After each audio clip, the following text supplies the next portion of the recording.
பேசி அறிந்தோம் ஒவ்வொரு நாளும். எத்தனை மனிதரை கண்டு மகிழ்ந்தோம் ஒவ்வொரு நாளும். எத்தனை நாட்டு தமிழரை இணைத்தோம் ஒவ்வொரு நாளும்.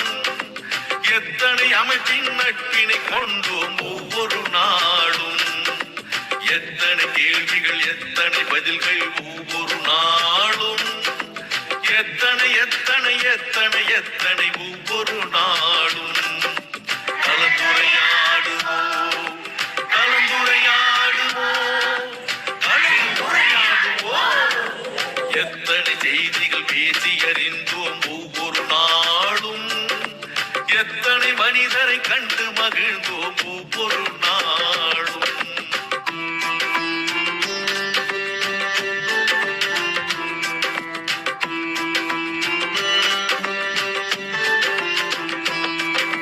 திருக்குறள் வாழ்த்து பாடினோம், இசை தமிழ் பாடலும் பாடினோம். அறிவு வளர்ச்சிக்கு தேவைப்படும் வழி அனைத்தும் அனைத்தும் தேடினோம். ஆற்றல் மிகுந்த மனிதரை எல்லாம் தேடி தேடி ஓடினோம். அவர் உரை முடிந்த பின்னால் நாமும் அவருடன் கலந்து பேசினோம். உடல் நலம் பேசினோம், மனநலம் பேசினோம். பேச வேண்டிய வாழ்வின் செய்திகள் அடுக்கி அடுக்கி பேசினோம். சான்றிதழ் தந்தோம், வலையொலி தந்தோம், அன்பும் நன்றியும் போற்றினோம்.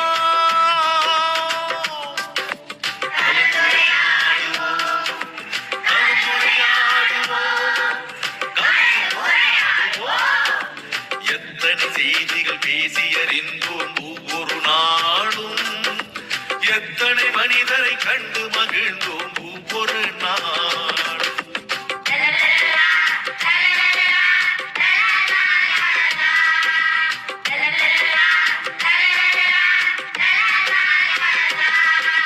சங்க தமிழும் பேசினோம், இன்றைய தமிழும் பேசினோம். எந்த தமிழை பேசினாலும் நாம் பகுத்தறிவுடனே பேசினோம். சொல்லிய தொடங்கி சுவடிகள் வரையில் தோண்டி தோண்டி பேசினோம். பெண்ணிய தொடங்கி சூழ்நிலை வரையில் ஆய்ந்து தோய்ந்து பேசினோம். கவிதைகள் பாடினோம், கதைகளும் கூறினோம். பட்டிமன்றத்து நிகழ்வுகள் கூட பார்த்து பார்த்து பேசினோம். பிள்ளைகள் தொடங்கி பெரியவர் வரையில் இணைப்புரை தந்து பேசினோம்.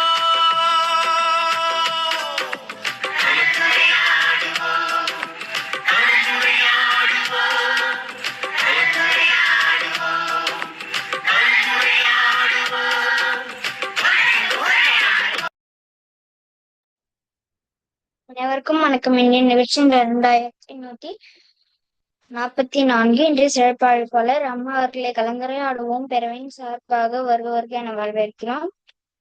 குரலும் பொருளும் கூறுவதற்கு சகோதர சகோதரிகளே வரவேற்கிறோம். குரலும் பொருளும் வரலாற்று செய்திகளை வழங்குவதற்கு இல்லையா பிரம்மணிகம் ஐயாவை உடன் அழைக்கிறோம். இசைப்பாடல் வழங்குவதற்கு சின்னமிழ் படகி பாக்கியலட்சுமி அவர்களையும் தென்மொழி பண்ண நீகவரிசன் ஐயாவையும் அன்புடன் அழைக்கிறோம். நிகழ்ச்சியின் முதல் பகுதியாக இன்றைய குரல் கூறுவதற்கு ஷாலினி அக்காரிலே அன்புடன் அழைக்கிறேன். அனைவருக்கும் வணக்கம். அதிகாரம் 11 செய் நன்றி எறிதல். செய்யாமல் செய்த உதவிக்கு வையகமும் மாணகமும் ஆற்றல் எறிது. காலத்தினால் செய்த நன்றி செய்ததும் ஞானத்தின் மனம் பெரிது. பயன்துக்கா செய்த உதவியின் ஐந்துக்கி நன்மை கடலின் பெரிது. திணைத்துணை நன்றி செய்யணும் பணித்துணையா கொள்வர் பயன் தெரிவார். உதவி வரைத்தன்று உதவி செய்யப்பட்டார் சார்பின் வரை. நன்றி. நன்றிங்க அக்கா. அடுத்ததாக குணவதி அக்காரிலே அன்புடன் அழைக்கிறேன். அடுத்ததுக்கு நன்றி. அனைவருக்கும் வணக்கம். அதிகாரம் 100 பண்புடைமை. இன்பத்தல் எழுதன்பை அர்மட்டு பண்புடை என்னும் வழக்கு. அன்புடைமை அன்று குடிப்பிறத்தல் பண்புடை என்னும் வழக்கு. ஒரு பொத்தல் மக்களுப்பு அன்ற விருதுக்கு பண்புதல் ஒப்பதாம் ஒப்புனாரன் நன்றி பிறந்த பணிடா பண்பு பாராட்டு உலகு நகையுள்ளம் நின்னாதி கட்சி பகலும் பண்புல படையிட மாட்டு பண்புடையார் பட்டன் உலகம் அதிர்ந்து பண்புக்கு மாய்வதன் நரம்போலும் கூர்மையிடம் மரபல் பக்கட் பண்பில் அது நண்பாற்றல் ஆகிய நியாயம் சேர்க்க பண்புகள் ஆளுகளின் நகர்வு எல்லாருக்கும் மாயிர் நிலம் பகலும் பார்ப்பற்ற பண்புலாம் பெற்ற சிறப்பாக கலந்தைமல் திருந்தற்று. நன்றி. நன்றிங்க அக்கா. அடுத்ததாக ஜனனி அவர்களை அன்புடன் அழைக்கிறேன். அதிகாரம் 3. அதிகாரம் 3 நீத்தார் பெருமை. பெருமை ஒடுக்குத்தறி விழுப்புத்தறி திருடன குறைவை பெருமை சுவையற்று இருந்தார்கள் எனக்கு இடமே வருகிறது நீங்கள போன்ற பெருமை தங்க ஒரு மினிட்ல ಒಂದು ಕಾಪಾನ್ ವರನಿಂದು ವ್ಯಕ್ತಿ ಕೋಮಿತ್ತು ಐದು ವಿತನಾಟಲಾಗ ಅರ್ತು ಅಂಕೋಮ ಇಂಗ್ಲೆಂಡ್ ಸರ್ಕಲ್ ಎಕರೆ ಕೇಳ ಬೆಲೆ ಸಿರಿ ಎಕರೆ ಸಗಳರ ಒಳಿವು ಕೂತು ಮಾತಿನ ಏನಿಲ್ಲ கட்டழகு நிறமொழி மாந்தர் மொழி மாண்டேன் நிலைக்கும் மொழிகள் காட்டணும் குணமென்னும் குணமென்றும் குன்றென்றார் குண்டேறிந்த வெகுளின் கணமேயும் காலமையும் காத்தலரிது காட்டிலண்டு அந்தரையம்போர் அரவம் மற்றொருக்கு செல்வந்தன் உலகளான் நன்றி நன்றி. அடுத்ததாக குரலும் பொருளும் வரலாற்று செய்திகளை வழங்குவதற்கு திவ்யா பிரம்மணயம் ஐயா அவர்கள் அன்புடன் அழைக்கிறேன். தொடர்ந்து குரல் வழங்குவதற்கு குரலமுது அவர்களையும் அடுத்து தர்சினி அவர்களை அன்போடு அழைக்கிறோம். நன்றிங்கய்யா. அனைவருக்கும் வணக்கம். அதிகாரம் 79 நட்பு. முகநக நட்பது நட்பென்று நெஞ்ச அகநக நட்பது நட்பு. பொருள்: முகமலர பழகுவதல்ல நட்பு, மனம் மகிழ பழகுவதே நட்பு. அனைவருக்கும் நன்றி, வணக்கம். நன்றிங்க அக்கா. அடுத்ததாக தர்ஷினி அக்கா அவர்களை அன்புடன் அழைக்கிறேன்.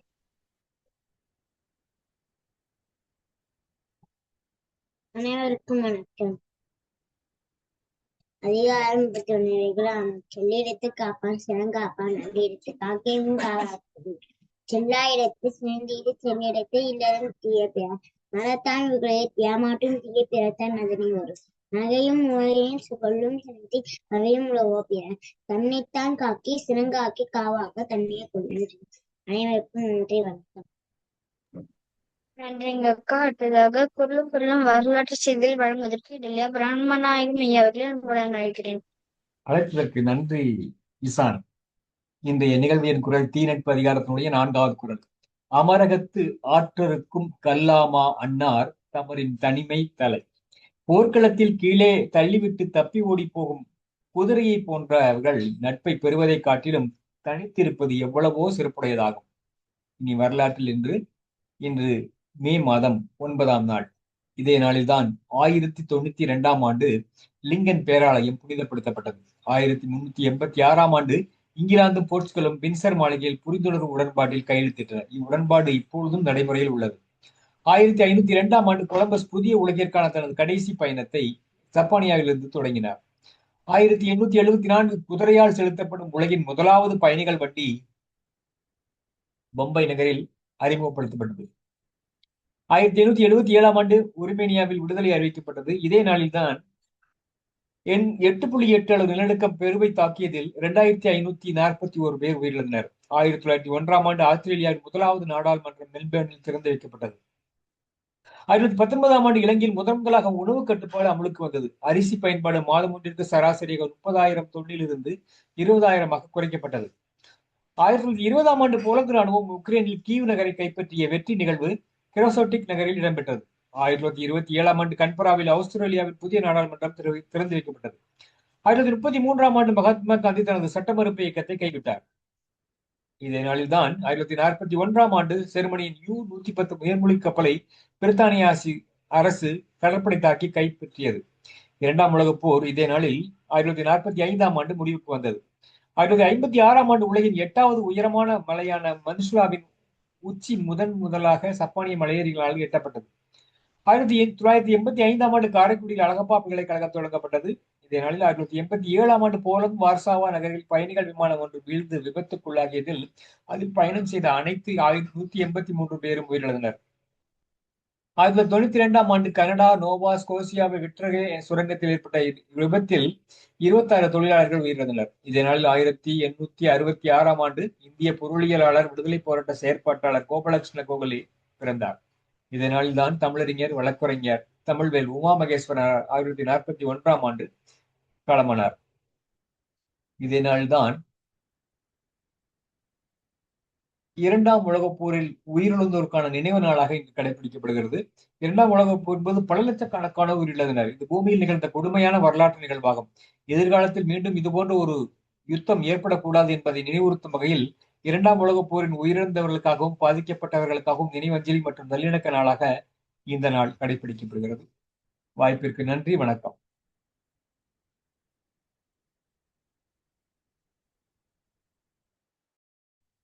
நன்றிங்க ஐயா.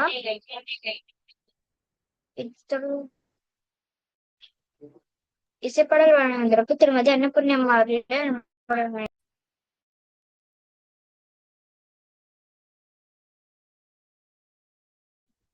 அழைத்ததற்கு நன்றி ஈஷான்.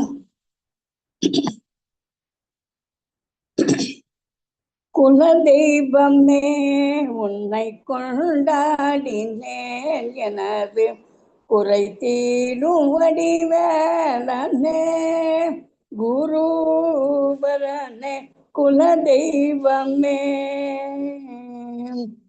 பல நாளும் தென் பழனி மலை மீது விளையாடும் அலங்காரனே வெந்நீர் அபிஷேகனே எனது குல தெய்வமே உன்னை கொண்டாடினேன், எனது குறை தீரும் வடிவேலனே.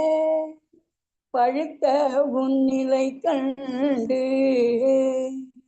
பழுத்த உன்னிலை கண்டு பரமனும் பணி கண்டு பார்த்து பார்த்து மகிழ்ந்து பழனி என்றார் பறிந்து கழல் காட்டியும் நாளும் கழல் காட்டியும் நாளும் காண்பவர் கருள் காட்டி எழில் காட்டி நின்றாய் நீ எந்தாய் கந்தாய் எனது குல தெய்வமே உன்னை கொண்டாடினேன், எனது குறை தீரும் வடிவேலனே குருபரனே குல தெய்வமே. நன்றி அப்பா, நன்றி.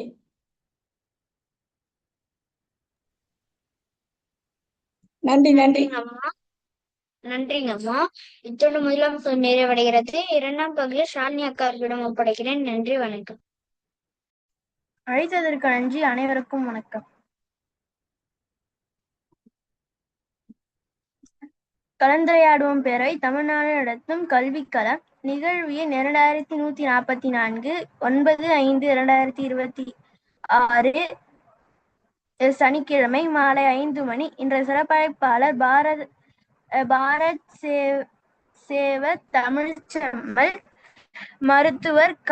கலைவேந்தன், அகில உலக தமிழ் நண்பர்கள் சமூக இயக்கம், புகையிலை இல்லா சமுதாய இயக்கம் மற்றும் தமிழமுது புலனக்குழுவின் தலைவர். 1000க்கும் மேற்பட்ட இலவச மருத்துவ முகாம்கள் நடத்தியவர். பெண்மை பேராற்றல் சிகரம் தொடலாம் வா, மனித மருத்துவம், உலகம் உன் காலடியில் உள்ளிட்ட 10க்கும் நூல்களை எழுதியவர். பிரான்ஸ், ஜெர்மனி, மலேசிய, இலங்கை, இந்தோனேசியா உள்ளிட்ட பல்வேறு தேசங்களுக்கு சிறப்பு விருந்தினராக அழைக்கப்பட்ட பெருமைக்குரியவர். சுவிட்சர்லாந்து நாட்டில் உள்ள உலக சுகாதார நிறுவனத்தில் காலடி பதித்த இளம் மருத்துவர் தமிழர் என்ற பெருமையை சமீபவர். ஐயா, தாங்கள் எடுத்துக்கொள்ளும் தலைப்பு பழந்தமிழ் சுற்றல் இன்பம். தங்கள் 6 மணி வரை உரையாற்றலாம். தொடங்குங்கள் ஐயா.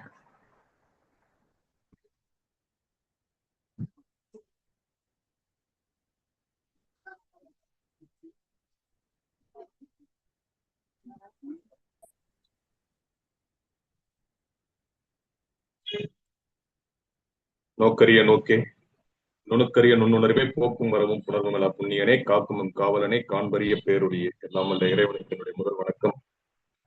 என்னை என்ற தாய் தந்தைக்கும் சுதந்திரமாக சுகமாக இந்த குளிர்தன்றல் காற்றை சுவாசிக்க காரணமாக இருக்கும் என் தாய் தடான பாரத தேசத்திற்கும் அனைத்திற்கும் மேலாக அன்னை மொழியே அழகார்ந்த செந்தமிழே முன்னைக்கும் முன்ன முகிழ்த்தனரும் கனியே கன்னிக்குமரி கடல் கொண்ட நாட்டிடையில் மன்னி அரசிருந்த மண்ணுலக பேரரசே தென்னன் மகளே திருக்குறளின் மான் புகழே இன்னரும் பாப்பத்தே நருந்தொகையே என் கணக்கே மண்ணும் சிலம்பே மணிமேகலை வடிவே முன்னும் நினைவுகளால் முடிதாழ வாழ்த்துவோமே என்று தமிழை தன் உயிரோடு உயிராக மதித்த பாவலர் பெருஞ்சித்திரனாரால் வணங்கப்பட்ட என் தாய் தமிழை வணங்கி என்னுடைய இந்த சிற்றுரையை தொடங்குறேன். முதற்கண் ஒரு அற்புதமான நிகழ்ச்சியை இங்கு ஏற்பாடு செய்திருக்கின்ற கலந்துரையாடும் பேரவை குழுவுக்கும் என்னுடைய மனப்பூர்வமான நன்றிகளை தெரிவிக்கிறேன். இந்த நிகழ்ச்சியின் ஒருங்கிணைப்பாளராக தொடர்ச்சியாக பல்வேறு நிகழ்ச்சிகளை நடத்தி கொண்டிருக்கின்ற நமது தமிழீழன் ஐயா அவர்களுக்கும், இந்த நிகழ்ச்சிக்கு கிட்டத்தட்ட என்னை 5வது அல்லது 6வது முறை என்று நினைக்கிறேன், என் மீது கொண்ட அன்பின் காரணமாகவும் தமிழ் மீது கொண்ட பற்றின் காரணமாகவும் தொடர்ச்சியாக என்னை அழைத்து இந்த மாபெரும் தமிழ் அறிஞர்களும் தமிழ் ஆர்வலர்களும் இணைந்திருக்கின்ற அவையில் என்னை உரையாற்றுவதற்கு அழைத்த நமது திருக்குறள் காமராச ஐயா அவர்களுக்கும், பிரம்மநாயகம் என்று ஒரு அற்புதமான பெயரை தன்னுடைய பெயரிலே வைத்துக் கொண்டு மிக சிறப்பான பணியை உலகமெங்கும் உள்ள தமிழர்களை ஒன்றிணைக்கக்கூடிய வகையில், ஏன்னா சமீபத்தில் புரட்சி கவி பாரதிதாசனுடைய அந்த ஒரு விழாவில் கூட அமெரிக்காவில் நடைபெற்ற ஒரு இணையதள விழாவில் அவரோடு இணைந்து நான் பங்கேற்கக்கூடிய ஒரு வாய்ப்பு கிடைத்தது. அப்படிப்பட்ட ஒரு மிகச்சிறந்த உலகமெங்கும் அனைத்து தமிழ் மக்களாலும் அறியப்பட்ட பிரம்மநாயகம் ஐயா அவர்களுக்கும் மற்றும் இந்த நிகழ்ச்சியில் எப்போதும் இணைந்து மிக சிறப்பான வாழ்த்துறையையும் அன்பையும் ஆதரவையும் வழங்கிக் கொண்டிருக்கின்ற அன்னபூர்ணி அம்மாள் அவர்களுக்கும், இந்த நிகழ்ச்சியில் என்னுடைய அன்பு அழைப்பை ஏற்று இணைந்திருக்கின்ற என்னுடைய இயக்கத்தின் உறுப்பினர்களாக அன்பு தோழமைகளாக இருக்கின்ற மிகச்சிறந்த நண்பர்களுக்கும், மிக சிறப்பான சிறுவர்களாக இருந்தாலும் கூட தமிழின் மீது பற்று கொண்டு இந்த பணியை அழகாக பிரித்து மிக செவ்வனே செயல்பட்டுக் கொண்டிருக்கின்ற அற்புதமான அன்பு குழந்தைகள் அனைவருக்கும், இப்பொழுது இந்த இணைப்பில் இணைந்து கொண்டிருப்பவர்களுக்கும், இனி இணைய இருப்பவர்களுக்கும், இதன் ஒளிப்பதிவை கண்டு கொண்டிருப்பவர்களுக்கும் மற்றும் ஐயா நீதியரசன் நடராஜன் ஐயா அவர்கள் மிக சிறப்பான ஒரு தமிழ் ஆர்வலர், தமிழ் மீது மிகுந்த பற்று கொண்டவர். நான் பேசிக் கொண்டிருக்கும் போதே அவருடைய அந்த இன்பமான புன்னகை செழிக்கக்கூடிய முகத்தை பார்க்கக்கூடிய வாய்ப்பு கிடைக்கின்றது. ஐயா அவர்களுக்கும் மற்றும் நிகழ்ச்சியில் இணைந்திருக்கின்ற அத்தனை நண்பர்களுக்கும் என்னுடைய இனிய மாலை வணக்கத்தை சொல்லி என்னுடைய உரையை தொடங்குறேன். உண்மையில் நம்மளுடைய அன்பு குழந்தை என்னை பற்றி ஒரு அறிமுகம் செய்யும் பொழுது கூட பழந்தமிழ் சுற்றல் இன்பம், ஏன்னா அந்த எழுத்து கொஞ்சம் அழுத்தமா தெரியலன்றதுனால அவங்க கற்றல சுற்றல் படிச்சுட்டாங்க. ஆனா உண்மையில் பழந்தமிழை கற்றல் என்பதை விட சுற்றல் என்பதுதான் இன்பம். ஏன்னா பழந்தமிழ் கற்பது என்பது சாதாரண வேலை இல்லை. ஒரு கடற்கரையில், கடற்கரை என்று கூட சொல்ல முடியாது, ஒரு மிகப்பெரிய சமுத்திரத்தின் ஒரு ஓரத்தில் நின்று கொண்டு அந்த காற்றை சுவாசிக்கும் பொழுது நாம் சுவாசிக்கின்ற அந்த 10 நிமிடமோ 20 நிமிடமோ நம்மளுடைய நாசிக்குள் சென்று வருகின்ற காற்றின் அளவை விடவும் குறைவானதுதான் நாம் வாசித்துக் கொண்டிருக்கின்ற, சுவாசித்துக் கொண்டிருக்கின்ற, நேசித்துக் கொண்டிருக்கின்ற தமிழ். அல்ல அல்ல குறையாத ஒரு அமுத சுரபியாக பல யுகங்களை கடந்தும் நாம் படிக்க வேண்டிய பல அற்புத தகவல்களை பொதித்து வைத்திருக்கின்ற இறைவனின் மொழியாக, இயற்கையின் மொழியாக, கல் தோன்றி மண் தோன்றா காலத்தை முன் தோன்றிய மூத்த மொழியாக இருந்த மொழி நம் தமிழ். அப்படிப்பட்ட தமிழை கற்றல் என்பதை விட சுற்றல் என்பதுதான் பொருத்தமாக இருக்கும். அந்த வகையில் அந்த குழந்தை படித்ததை கூட நான் மனப்பூர்வமாக வரவேற்கின்றேன். ஆனாலும் நான் கொடுத்த தலைப்பு பழந்தமிழ் கற்றல் இன்பம். இந்த பழந்தமிழ் கற்றல் இன்பம் என்பதை வைத்தே மிக சிறப்பான ஒரு கவிதையை, எப்படி நம்மளுடைய யாமறிந்த மொழிகளிலே தமிழ் மொழி போல் இனிதாவது எங்கும் காணோம் என்று நமது மகாகவி பாரதியாரால் பாடப்பட்டு, அந்த மகாகவி பாரதியின் தாசனாக அறிவை விரிவு செய் அகண்டமாக்கு விசால பார்வையால் விழுங்கு மக்களை என்று புரட்சி கவி பாரதிதாசனால் வணங்கப்பட்ட மகாகவி பாரதியின் சீடனாக இருந்த மகாகவி பாரதியின் போல தலைமுறை மாணாக்கர்களில் ஒரு மிகச்சிறந்த மாணாக்கராக இருந்த கவிமாமணி சுரதா, இன்னும் ஒருபடி மேலே சொல்ல போனால் எப்படி பாரதியின் மீது கொண்ட பற்றின் காரணமாக தன் பெயரையே பாரதிதாசன் என்று மாற்றிக்கொண்டாரோ, அப்படி பாரதிதாசன் அவர்கள் மீது கொண்ட பற்றின் காரணமாக தன்னுடைய பெயரையே சுப்புரத்தின தாசன் என்று மாற்றிக்கொண்ட கவிமாமணி சுரதா அவர்கள் படைத்த எது இன்பம் என்ற தலைப்பில் வருகின்ற ஒரு அற்புதமான கவிதையின் முதல் வரியை தான் தலைப்பா நான் கொடுத்திருக்கேன். ஆகவே அந்த தலைப்பை பற்றி ஒரு சில வரிகளை, ஒரு சில கருத்துக்களை இந்த மாமன்றத்தில் பதிவு செய்துவிட்டு, இந்த நேரத்தில் என் இதயத்தில், என் மனதில், என் மூளையில் உங்களை எல்லாம் பார்க்கும்போது எழுகின்ற ஒரு சில சிந்தனைகளை பதிவு செய்துவிட்டு ஏறக்குறைய ஒரு 30 நிமிட வாக்கில் என்னுடைய சிற்றுரையை முடிக்கலாம் என்று கருதுகின்றேன். அந்த வகையில் ஒரு அற்புதமான கவிதையை நம்மளுடைய கவிமாமணி சுரதா அவர்கள் எழுதியிருப்பார். அதில் இருக்கின்ற ஒவ்வொரு வரியை பற்றி பேச வேண்டும் என்றால் 1 மணி நேரம் பேசலாம் குறைந்தபட்சம். ஏன்னா வாழ்க்கையின் 10 செய்திகள், 10 இன்பங்கள். நிறைய இளம் குழந்தைகள், மாணவ மாணவிகள் இந்த நிகழ்ச்சியில் இணைந்திருக்கிறார்கள். ஆகச்சிறந்த ஆன்றோர் பெருமக்கள், சான்றோர் பெருமக்கள் இந்த நிகழ்ச்சியை தொடர்ச்சியாக நடத்தி கொண்டிருக்கிறார்கள். உலகமெங்கும் உள்ள தமிழ் ஆளுமைகள் இந்த நிகழ்ச்சியை தொடர்ச்சியாக தொலைக்காட்சி மூலம் பார்த்து கொண்டிருக்கின்றார்கள். அவர்கள் அனைவருமே கூட தன்னுடைய இல்லத்திலும் உள்ளத்திலும் எழுதி வைக்க வேண்டிய அந்த 10 வரிகளைத்தான் இப்போது நான் சொல்ல போகிறேன். கவிமாமணி சுரதா அற்புதமாக சொல்லுகின்றார், எது இன்பம் வாழ்க்கையில். நீங்கள் யோசித்து பார்த்தீர்கள் என்றால் இந்த 10 வரிகளை மீண்டும் எழுதி வைத்தோ அல்லது படித்து விட்டோ அல்லது சிந்தனையிலையோ நீங்கள் வைத்துக் கொண்டு பார்த்தீர்கள் என்றால் இந்த 10 வரிகளை தாண்டி வேறு எந்த இன்பமும் நம்மால் அடைய முடியாது. எல்லா இன்பங்களும் இதிலும் அடக்கமாகிவிடும். எப்படி தெய்வப்புலவன் திருவள்ளுவனின் 133 அதிகாரங்களுக்குள் இந்த உலக வாழ்க்கை அடக்கமாகிறதோ, இந்த உலக வாழ்க்கையின் அத்தனை அம்சங்களும் பொதித்து வைக்கப்பட்டிருக்கின்றதோ, அப்படி இந்த 10 அம்சங்களில் அத்தனை இன்பங்களையும் அடக்கி வைத்திருக்கின்றார் கவிமாமணி சுரதா. அதில் முதல் இன்பமாக அவர் குறிப்பிடுவது, முதலில் இந்த பாடலை நான் சொல்லிடுறேன். பழந்தமிழ் கற்றல் இன்பம், பல நாடு சுற்றல் இன்பம், எழுந்திடு புதுமை தன்னை ஏற்றிடல் வாழ்க்கைக்கு இன்பம், குழந்தையின் தளிர்க்கைப்பட்ட கூழினை உண்ணல் இன்பம், இழந்ததை பெறுதல் இன்பம், இசைபட வாழ்தல் இன்பம், கற்றவர் முன் தான் பெற்ற கல்வியை கூறல் இன்பம், சிற்றின கயவரோடு சேராது வாழ்தல் இன்பம், வெற்றியை வாழ்வில் சேர்க்கும் வினைபல புரிதல் இன்பம், பெற்ற வெற்றியை அனைவரிடமும் பகிர்ந்து வாழ்தல் இன்பம் என்று 10 இன்பங்களை வழிகாட்டுறார். யோசிச்சு பாருங்க, எவ்வளவு ஒரு அற்புதமான வரிகள். பழந்தமிழ் கற்றல் இன்பம், பல நாடு சுற்றல் இன்பம் என திரைக்கடல் ஓடியும் திரவியம் தேடு என்று வழிகாட்டிய ஒரு இனத்தில் பிறந்த மக்கள் நாம். விண்ணோடும் உடுக்களோடும் பிறந்த இயற்கைக்கு முன்பாக அதனோடு பிறந்த தமிழுடன் பிறந்தோம் நாங்கள் என்று பெருமித உணர்வோடு பாடப்பட்ட தமிழுடன் பிறந்த மக்கள் தான். அப்படி இந்த பல நாடுகளை சுற்றல் இன்பம் என்று அதில் பதிவு செய்யப்பட்டிருக்கின்றது. எழுந்திடு புதுமை தன்னை, பழந்தமிழை நாம் படித்தாலும் கூட, பல சங்க இலக்கியங்களில் ஊறினாலும் கூட, இன்றளவும் கூட மிகச்சிறந்த உரைகளை, மிகச்சிறந்த இலக்கியங்களை படைத்துக் கொண்டிருக்கின்ற தமிழ் மக்களாக நாம் இருக்கிறோம்.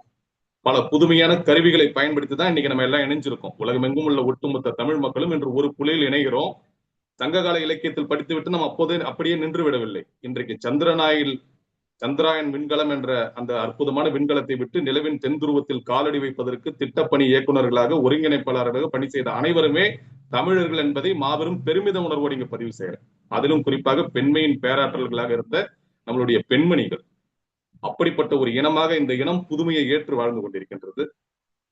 மக்கட்பேரனே ஒரு அதிகாரத்தை வைத்த ஒரு மிகச்சிறந்த தலைவனை நம்ம பார்க்கிறோம். அதிகாரத்திற்கு பிறகு பெருமவற்றுள் யாம் ஒன்றும் இல்லை என்று அந்த மக்கட்பேரின் மகத்துவத்தை சொல்லக்கூடிய அற்புதமான தெய்வப்புலவன் திருவள்ளுவரின் வழியில் குழந்தையின் தளிர்க்கைப்பட்ட கூழினை உண்ணல் இன்பம், இழந்ததை பெறுதல் இன்பம். யோசிச்சு பாருங்க, ஒரு சாதாரண ஒரு பேனா நம்மளுடைய பேக்கெட்ல இருந்து ஏதோ ஒரு இடத்துல தொலைஞ்சிட்டா கூட நாம் மிகவும் ரசித்து எழுதி கொண்டிருக்கின்ற ஒரு பேனாவாக இருந்தால் ஒரு மனதின் ஒரு மூலையில அது ஓடிட்டே இருக்கும். எல்லா வேலைகளும் நம்ம செய்வோம். ஆனா அந்த பேனா எங்க போச்சு, அந்த பேனா எங்க போச்சு, எங்கேயாவது ஒரு இடத்துல அது கிடைக்கும் பொழுது கிடைக்கிற ஆனந்தம் இருக்கே, ஆஹா. சாதாரண 5 ரூபாய் பேனாவுக்கும் அது பொருந்தும். நம் வாழ்க்கையில் தொலைத்து விட்ட மிகச்சிறந்த பாரம்பரிய பெருமைகளுக்கும் அது பொருந்தும். நம் தமிழினத்தின் மிகப்பெரிய பெருமைகளை நாம் மீட்டெடுத்துக் கொண்டிருக்கின்ற ஒரு காலகட்டத்துல நம்ம இருக்கோம். அப்படி பார்க்கும்போது இழந்ததை பெருமை இன்பம், இழந்ததை பெறுதல் இன்பம், இசைபட வாழ்தல் இன்பம். இதில் இசைபட வாழ்தல், அது அல்லது ஊதியம் இல்லை உயிர்க்கான தெய்வப்புலவன் திருவள்ளுவன் எவ்வளவு அற்புதமா போட்டிருக்கான் பாருங்க. இந்த உயிருக்கான ஊதியமே அந்த இசைபட வாழ்தல் தான். இதை விட ஒரு மிக சிறப்பாக அந்த இசைபட வாழ்தல் இன்பம் என்பதற்கு ஒரு விளக்கத்தை சொல்லிட முடியாது. கற்றவர் முன் தான் பெற்ற கல்வியை கூறல் இன்பம், அந்த இன்பத்தை தான் இப்போது நான் அடைந்து கொண்டிருக்கின்றேன். ஆகச் சிறந்த ஆளுமைகள், தமிழை தன் உயிராக நேசிக்கக்கூடிய மிகச்சிறந்த தமிழ் ஆளுமைகள், மிகச்சிறந்த ஆன்றோர் பெருமக்கள், சான்றோர் பெருமக்கள் எல்லாம் இந்த நேரத்தை ஒதுக்கி தொடர்ச்சியாக ஏறக்குறைய 2000 நிகழ்ச்சிகளை கடந்து இந்த அமைப்பு செயல்பட்டுக் கொண்டிருக்கிறது என்று சொன்னால் எந்த அளவிற்கு ஒரு வீரியமான தமிழ் உணர்வு, எந்த அளவிற்கு அந்த தமிழை தன் உயிரோடு உயிராக மதிக்கின்ற பாங்கு. பாரதியாரும் பாரதிதாசனும் இன்று நம்மிடம் வாழவில்லை என்றாலும் கூட அவர்களுடைய எச்சங்களாக, அவர்கள் விட்டு சென்ற அந்த வீரிய விதையின் விருட்சங்களாக என் கண் முன்பாக காட்சியளிக்கின்ற மிக சிறப்பான மனிதர்கள். நமது நீதியரசர் நடராஜன் ஐயா போன்று, நமது திருக்குறள் காமராஜர் ஐயா போன்று, நமது தமிழிலன் ஐயா போன்று, பிரம்மநாயகம் ஐயா போன்று, இன்னும் இங்கு இருக்கின்ற அத்தனை ஆளுமைகளுமே. அப்படி இப்படிப்பட்ட இந்த கற்றவர் முன்பாக, தமிழை கற்றவர் முன்பாக, தமிழின் சுவையை கற்றவர் முன்பாக, வாழ்வியலை கற்றவர் முன்பாக, தெய்வப்புலவன் திருவள்ளுவர் மற்றும் கம்பர் போன்ற, பாரதி போன்ற, பாரதிதாசன் போன்ற மிகச்சிறந்த ஞானிகளை பாராட்ட கற்றவர் முன்பாக என்னுடைய உரையை நான் வழங்குவதை உண்மையில் தமிழன்னைக்கு இந்த நேரத்தில் மனப்பூர்வமான நன்றிகளை தெரிவிக்கிறேன். அப்படி கற்றவர் முன் தான் பெற்ற கல்வியை கூறல் என்போம், சிற்றின கயவரோடு சேராது வாழ்தல் என்போம். ஏன்னா நீங்க பொதுவாகவே பெரியாரை துணை கோடல் ஒன்று இருந்தாலே சிற்றினம் சேர முடியாது. அதைத்தான் வள்ளுவன் மிக சிறப்பா 2 அதிகாரங்களை பக்கத்துல வச்சிருப்போம். வள்ளுவனுடைய வைப்பு முறையே நீங்க அதிகாரங்களை முழுமையா படிக்கணும்னு அவசியம் இல்லை. இங்க கூட இந்த 2 மழலைகள் ரொம்ப அற்புதமான 2 அதிகாரங்களை படிச்சாங்க. எனக்கு உண்மையில ஆனந்தமாக இருந்தது, ஒரு பக்கம் நெகிழ்ச்சியா இருந்தது. ஏன்னா அந்த செய் நன்றி அறிதல் என்ற அதிகாரத்தை புதுவையில் அரசாங்கம் நடத்திய ஒரு விழாவில் அதை பற்றி 1 மணி நேரம் பேசக்கூடிய வாய்ப்பை எல்லாம் வல்ல இறையர்களாலையும் தமிழன்னையின் கருணையாலையும் அரசாங்கத்தினுடைய அன்பு அழைப்பாலையும் நான் பெற்றேன். அதே அதிகாரத்தை தான் இன்னைக்கு அந்த குழந்தை அழகா படிச்சாங்க. ஆனா அந்த 10 திருக்குறள்ல 10 நொடிகளுக்குள்ள கடகடகடவென்று வேகமாக படித்ததே அவர்களுடைய அந்த அழகை காட்டுச்சு. எவ்வளவு அற்புதமான குறள்களை உள்ளடக்கிய ஒரு அதிகாரம். நன்றி மறப்பது நன்றன்று, நன்றல்லது அன்றே மறப்பது நன்று என்ற ஒரு மிக சிறப்பான குறள் இருக்கு. செய்யாமல் செய்த உதவி வையகமும் வானகமும் ஆற்றல் அரிது. அப்போது நான் அந்த கடற்கரையில பேசும்போது கூட சொன்னேன், இந்த கடற்கரை அலையை அடித்து விட்டு நம்ம எல்லாம் குளிர்வித்து விட்டு நம்ம எல்லாம் மகிழ்ச்சி செய்து விட்டு ஒரு கரையோட நிக்குது. அதை ஒருவேளை அந்த கரையை தாண்டி வந்தா நம்ம இந்த கடற்கரையில இந்த கூட்டத்தை நடத்த முடியுமா என்ற ஒரு கேள்வி அங்க நான் எழுப்பினேன். ஆனால் நம்ம எல்லாம் வாழ முடியுமா? இந்த காற்று ஒரு சீரான வேகத்துல சுழலுது, அதனால நம்ம ரொம்ப அனுபவிச்சுட்டு இருக்கோம்.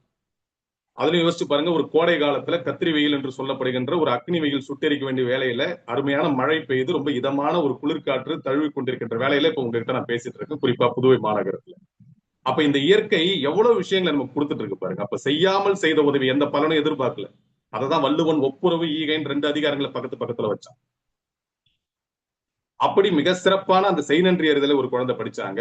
நான் பல்வேறு மேடைகளில் குறிப்பாக பள்ளி கல்லூரிகள் எல்லாம் பங்கெடுக்கும் போது அடிக்கடி அழுத்தமா பதிவு செய்வேன். வள்ளுவன் 133 அதிகாரங்களை படைத்தாலும் கூட 100வது அதிகாரமாக ஏன் பண்புடைமை என்பதை வைத்தான்னா, வாழ்க்கையில் நாம் எத்தனை விஷயங்களை கற்று தேர்ந்தாலும் பண்பு என்று ஒன்று இல்லை என்றால் அறம் போலும் கூர்மையிறேனும் மரம் போல்வர் மக்கட்பண்பு இல்லாதவர். எப்படி சொன்னான் பாருங்க.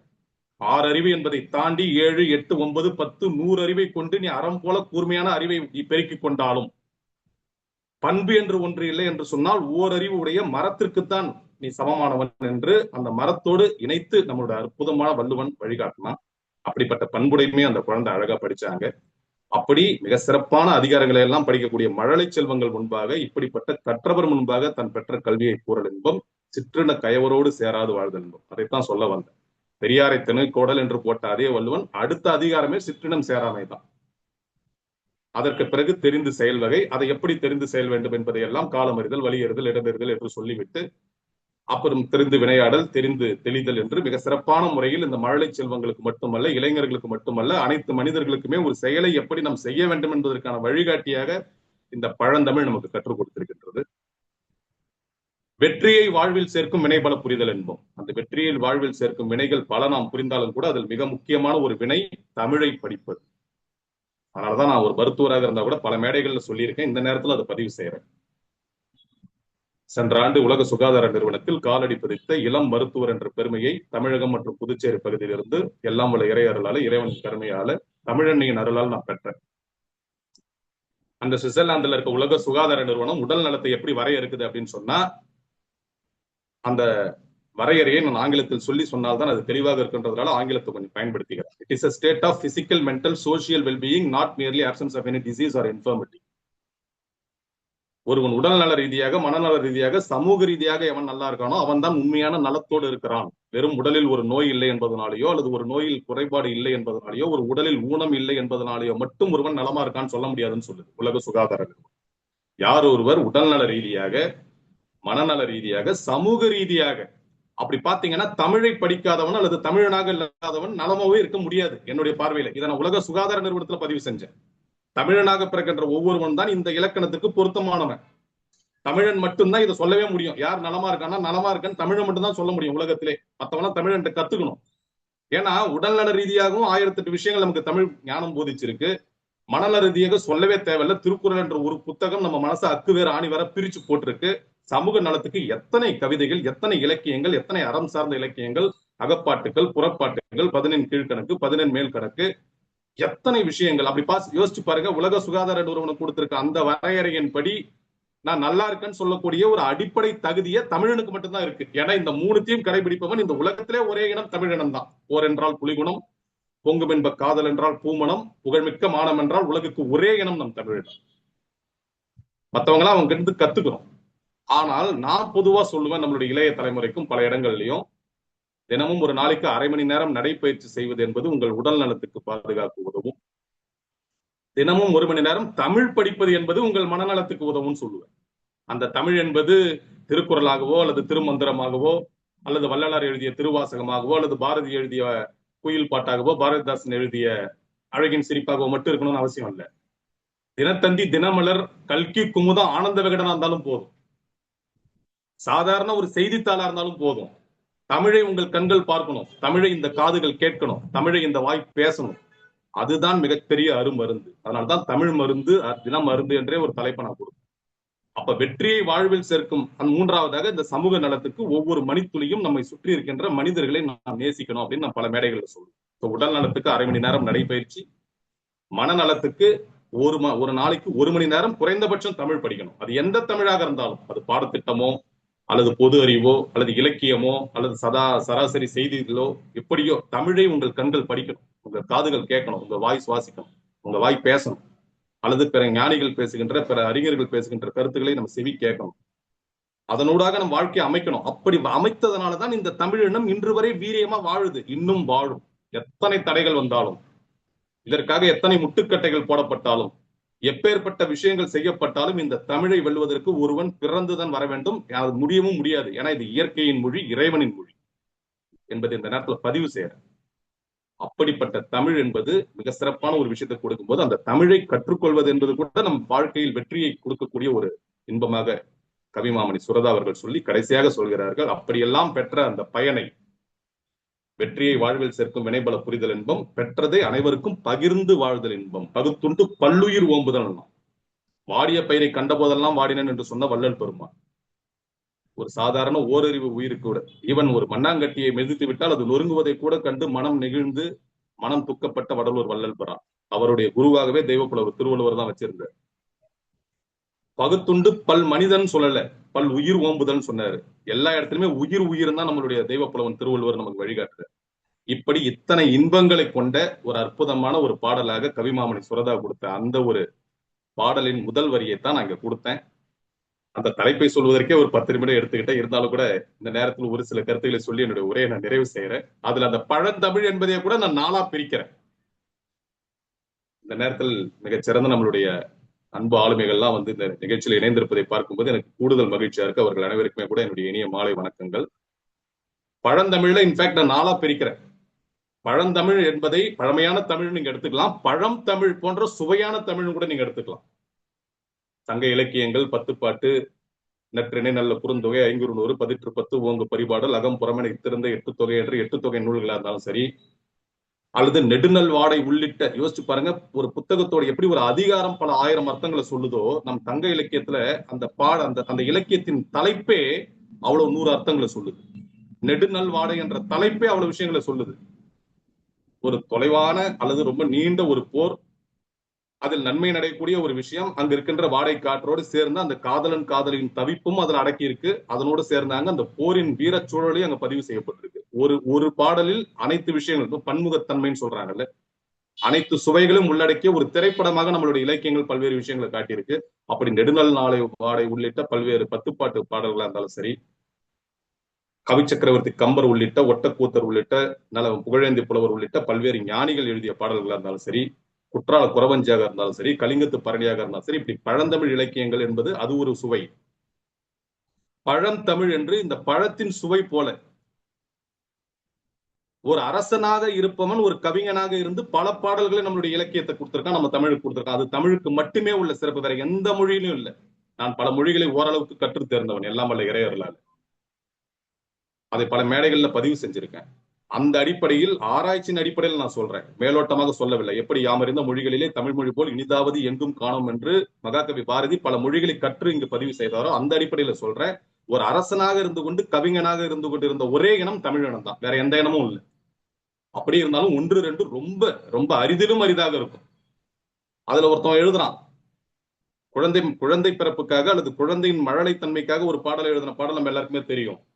இன்னும் ஒரு அரசன், மிகச்சிறந்த அரசன், வெற்றி வேர்க்கை என்ற ஒரு நூல்ல எழுதுறான் அதிவீர ராம பாண்டியன். ஒரு விருந்தினரை எப்படி உபசரிக்கணும்னு 9 ஸ்டெப், 9 படிநிலைகளை கொடுக்குறான். விருந்தினராக ஒருவன் வந்து எதிரின் முகமன் நோக்கல், வருகை என உரைத்தல், போமெனில் பின் செல்வதாதல் என்று ஒரு 9 படிநிலை. ஒரு விருந்தாடி ஒருத்தவங்க வராங்க நம்ம வீட்டுக்கு அப்படின்னு சொன்னா அவங்களை எப்படி வரவேற்று அவங்களை எப்படி வழி அனுப்பணுன்றதுக்கு 9 வழிநிலைகளை கொடுத்த ஒரு இனம் நம் இனம். அப்ப எப்படிப்பட்ட ஒரு கனிச்சுவையின் இனிமையை கூடிய ஒரு இனமாக நம்மளுடைய தமிழின இருந்திருக்கு பாருங்க. அதனாலதான் பழந்தமிழ் என்பதை பழத்தை போன்ற சுவையுடைய தமிழ்னு கூட நீங்க வச்சுக்கலாம். அதுதான் நமது புரட்சி கவி பாரதிதாசன் கனியிட ஏறிய சுளையும் முற்றல் கழகிட ஏறிய சாரும் பனிமலர் ஏறிய தேனும் காய்ச்சு பாகிட ஏறிய சுவையும் நனி பசு பொழியும் பாலும் தன்னை நல்கும் குளிரல நீரும் இனியன என்பேன் எனினும் தமிழை என்னுயிர் என்பேன் கண்டிரன்னா. தாயை பழித்தவனை யார் தடுத்தாலும் விடேன், தமிழை பழித்தவனை தாயே தடுத்தாலும் விடேன் என்று தமிழை தன் உயிரோடு உயிராக மதித்த புரட்சி கவி பாரதிதாசன். சொல்லில் உயர்வு தமிழ் சொல்லே, அதை தினமும் தொழுதடி பாப்பா, செல்வம் நிறைந்த இந்துஸ்தானம் அதை போற்றி வணங்கிடடி பாப்பா என்று வழிகாட்டிய நமது மகாகவி பாரதி.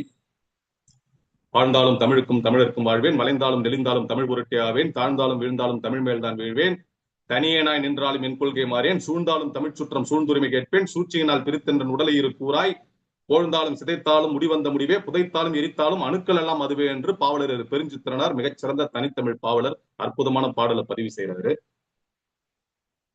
சாகும்போது கூட என்னுடைய அந்த மனம் தமிழ் மணந்து வேக வேண்டும் என்று சச்சிதானந்த புலவர் என்ற ஒரு அற்புதமான புலவர் பாடுறாரு.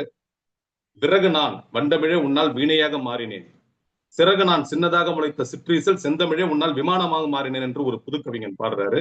இப்படி இந்த தமிழை உயிரோடு உயிராக மதிக்கின்ற அளவுக்கு பழத்தின் சுவையை கூடிய ஒரு பழந்தமிழாகவும் இந்த தமிழ் இருக்கு. மூன்றாவதாக இந்த பழந்தமிழ் என்பதை பழமையான தமிழ் என்று சொல்லலாம். அந்த பழந்தமிழ் கற்றல் என்பது தமிழுக்கான ஒரு சிறப்பை உடைய அந்த பழமையான தமிழை கற்றல் இன்பம் என்று கூட ரெண்டா பிரிச்சுக்கலாம். பழந்தமிழ் என்பது தமிழுக்கான ஒரு அடைமொழி. பழந்தமிழ் செந்தமிழ் போல, கன்னித்தமிழ் போல, தீந்தமிழ் போல, வன்தமிழ் போல, மென்தமிழ் போல, கனித்தமிழ் போல பழந்தமிழ் என்பது ஒரு அடைமொழி.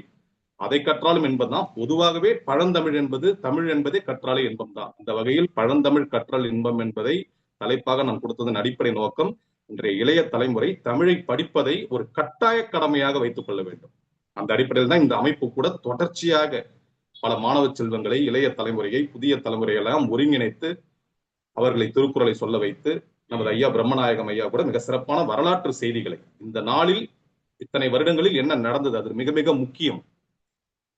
அந்த வரலாற்று என்பதுதான் நம்மளுடைய வாழ்க்கையை வடிவமைக்கும். நம்மளுடைய கடந்த காலத்தை பற்றி நாம் தெரிந்து கொண்டால்தான் அது நல்லதோ கெட்டதோ, அது பெருமித உணர்வோ அல்லது துக்க உணர்வோ, அதிலிருந்து நாம் மீண்டு எழ வைக்கும். பெருமித உணர்வாக இருந்தால் அதை கடத்தி செல்ல வேண்டிய கட்டாயம் இருக்கு. உதாரணத்துக்கு தெய்வப்புலவன் திருவள்ளுவன் பிறந்த இனம் இந்த இனம், அதை நாம் காப்பாற்ற வேண்டும், நம் கடமை. பாவலர் பெருஞ்சித்திரனார் முழங்கிய ஒரு இனம் இந்த இனம், அதை கடத்தி செல்ல வேண்டியது நம் கடமை. அது ஒரு நல்ல விஷயம்.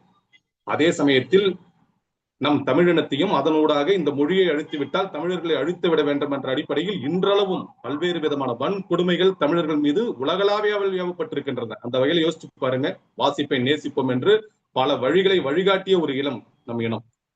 தெய்வப்புலவன் திருவள்ளுவன் கூட கல்வி என்றே ஒரு அதிகாரத்தை வைத்தார். கல்லாமை என்று அதுக்கு பக்கத்துல வைத்து விட்டு கேள்வி என்ற ஒரு அதிகாரம் இப்பெல்லாம் எல்லாம் கேட்டுட்டு இருக்கீங்க. நீங்க பேசுவதை நான் கேட்கிறேன், நான் பேசுறது நீங்க கேட்கிறீங்க. இது மூணும் சேர்ந்தால்தான் அறிவுடைமை. அறிவுடையார் எல்லாம் உடையார், அறிவிலார் என்னுடைய ஏனும் இலர்ன்ட்டார். எது இருந்தாலும் உனக்கு ஒண்ணும் கிடையாது, உனக்கு அறிவு இல்லைன்னா. நான் அது கூட என்னுடைய உலகம் உன் காலடியில் என்ற சமீபத்தில் வெளியிடப்பட்ட மாண்புமிகு முன்னாள் அமைச்சர் சந்திர பிரியங்கா அவர்கள் தலைமையில புதுவை தமிழ்ச்சங்கத்துல வெளியிடப்பட்ட புத்தகத்துல அப்படித்தான் சமர்ப்பணம் செஞ்சிருக்கேன். இந்த உலகத்தில் இரண்டே இரண்டு ஜாதி தான், ஒன்று அறிவுள்ளவர், இன்னொன்று அறிவில்லாதவர், அவ்வளவுதான். வேற ஜாதியே கிடையாது.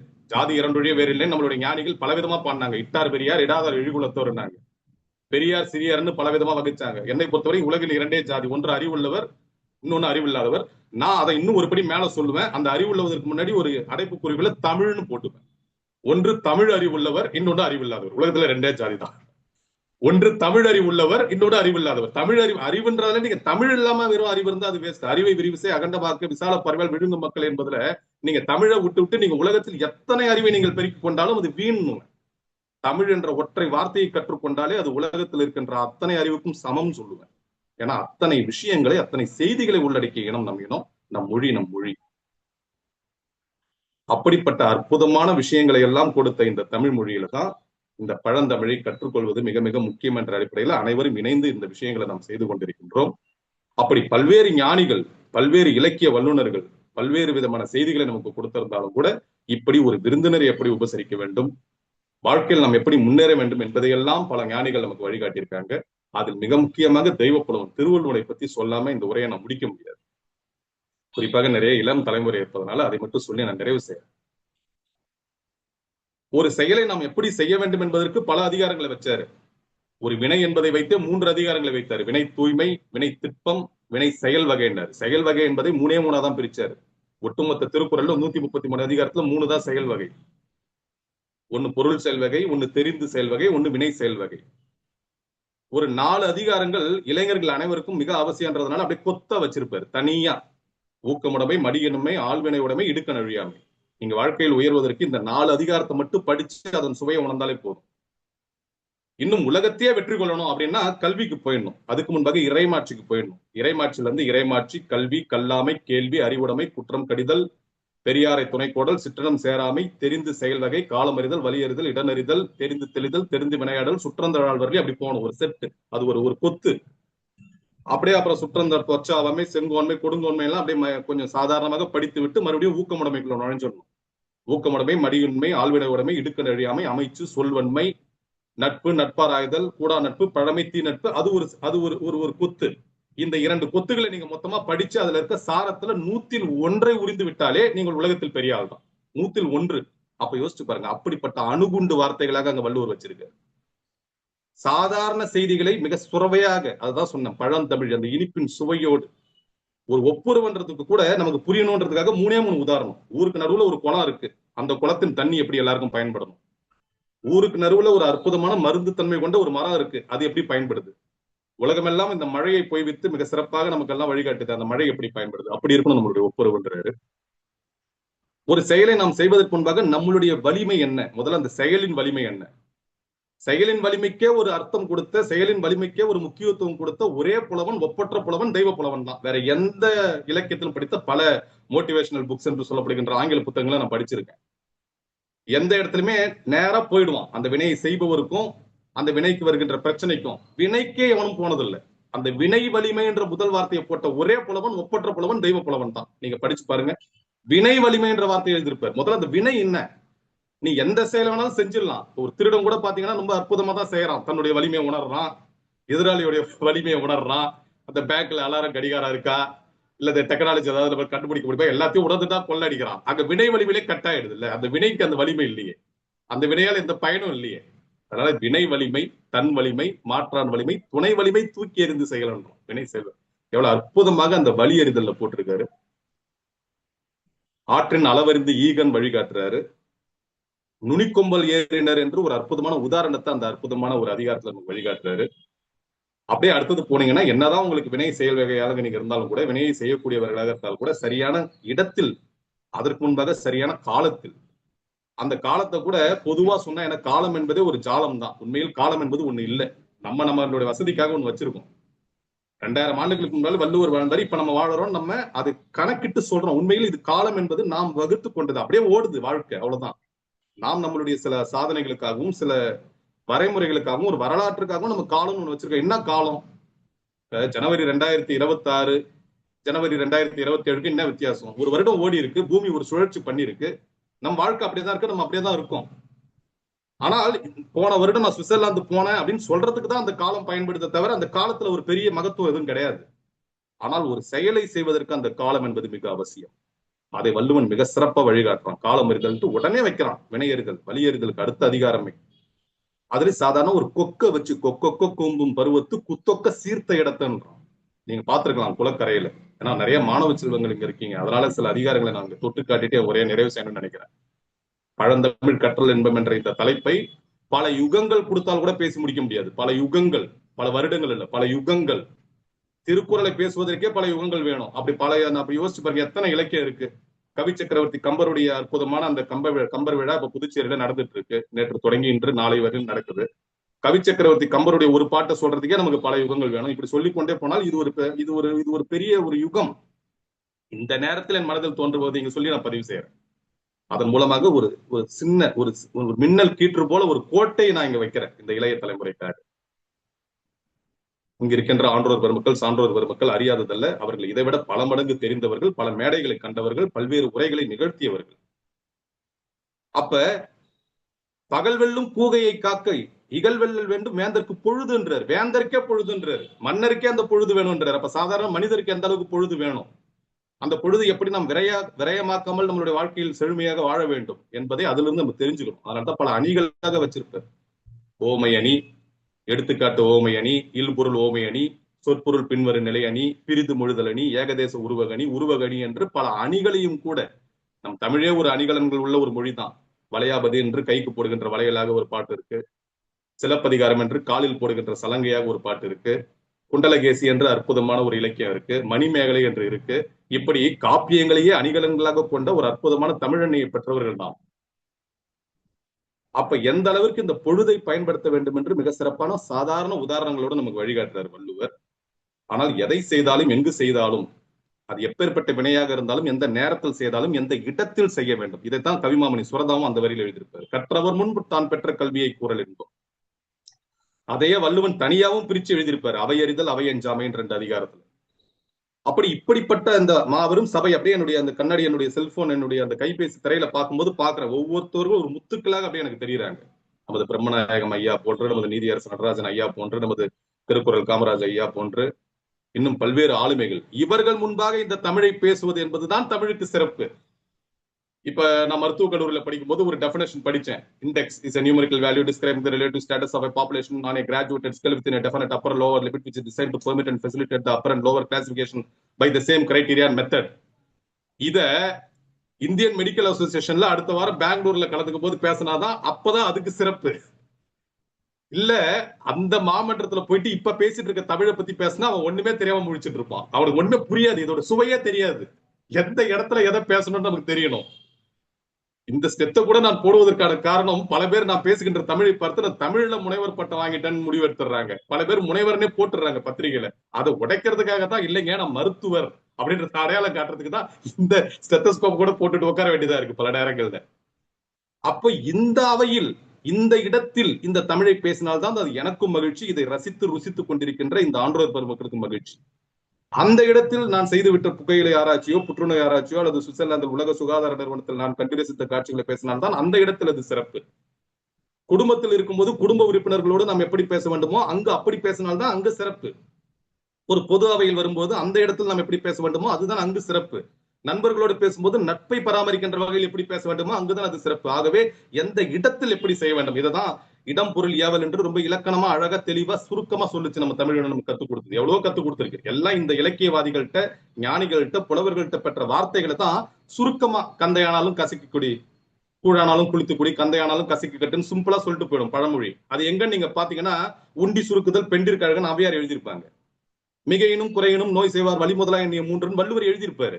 அந்த வள்ளுவர் எழுதுனதெல்லாம் ரொம்ப இலக்கியமா இலக்கணமா படிச்சு தெரிஞ்சுக்காம அதை சுருக்கமா ஒரு சாதாரண மனிதனுக்கு கூட புரியுற மாதிரி நம்ம ஆட்கள் பழமொழியா கொடுத்திருப்பாங்க. அப்படி அந்த இடம் என்பது மிக முக்கியன்றதுனால தான் 50வது இடத்துல போட்டிருக்காரு. யோசிச்சு பாருங்க, சென்டர் பாயிண்ட்ல, நடு புள்ளியில, நடு மையத்துல வச்சிருக்காரு. இதை சொல்லி நான் நிறைவு செய்யறேன், நடு மையத்துல. ஏன்னா இந்த இடம் என்பது நீங்க சரியா புரிஞ்சுக்கலன்னா, எந்த இடத்தில் எதை செய்யன்றதுன்னா எல்லாமே ஃபெயிலியர் தான், எல்லாமே தோல்விதான்.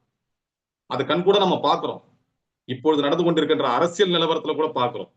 அது சிறிய விஷயமா பெரிய விஷயமா, அதனால தான் நான் சொன்னேன், சாதாரண ஒரு சிறிய விஷயமாக இருந்தாலும் சரி, ஒரு மிகப்பெரிய விஷயமாக இருந்தாலும் சரி, நம் தமிழ் சொல்லும் தத்துவங்கள் எல்லா இடத்துக்கும் பொருந்தும். எல்லா இடத்திலும் நம்ம அதை பொருத்தி பார்க்க முடியும். அப்படி பார்க்கும்போது சிறிய செயல்களில் வெற்றி அடைவதாக இருந்தாலும் சரி, மிகப்பெரிய செயல்களில் வெற்றி அடைவதாக இருந்தாலும் சரி, அருமை உடைத்தென்று அசாவாமை வேண்டும், பெருமை முயற்சி தரும். நான் வள்ளுவன் ஆழ்வினையோட மேன். ஒரே அதிகாரம் ஊக்கமுட மேல யானையர் 2 விதமான பேர் வச்சு அழைச்சு 2 விதமான பண்பை காட்டியிருப்பான். சிதைவிடத்து ஒல்கார் உறவோர் புதையம்பின் பட்டு பாடொன்றும் களிறு என்று இருப்பான். களிறு என்ற வார்த்தையை பயன்படுத்தியிருப்பான். பரியது குறுங்கொட்டதாயனும் யானை வெறுவும் புலி தாக்கூரின் அப்படின்னுவான். அங்க யானை என்ற வார்த்தையை பயன்படுத்தியிருப்பான். 2மே ஊக்கமுடைமை தான், ஒரே யானை தான், 2 பேரு 2 பண்பு. ஒரு மிகப்பெரிய யானையா இருந்தாலும் கூட ஒரு புலி ஒரு வீரத்தோடு விவேகத்தோடு உருமிச்சுன்னா ஓடிடும். ஒரு மிகப்பெரிய யானையா இருந்தாலும் கூட அதன் மீது வேல் பட்டாலும் கூட, எத்தனை வேல்கள் பட்டாலும் கலிங்கத்து பரணி ஆலை போல சிலிர்த்தெழுந்து போராடும். அப்படி என்று மிக சிறப்பான உதாரணத்தை கொடுத்திருப்பான். அப்படி அந்த இடம் என்பது மிக மிக முக்கியம்.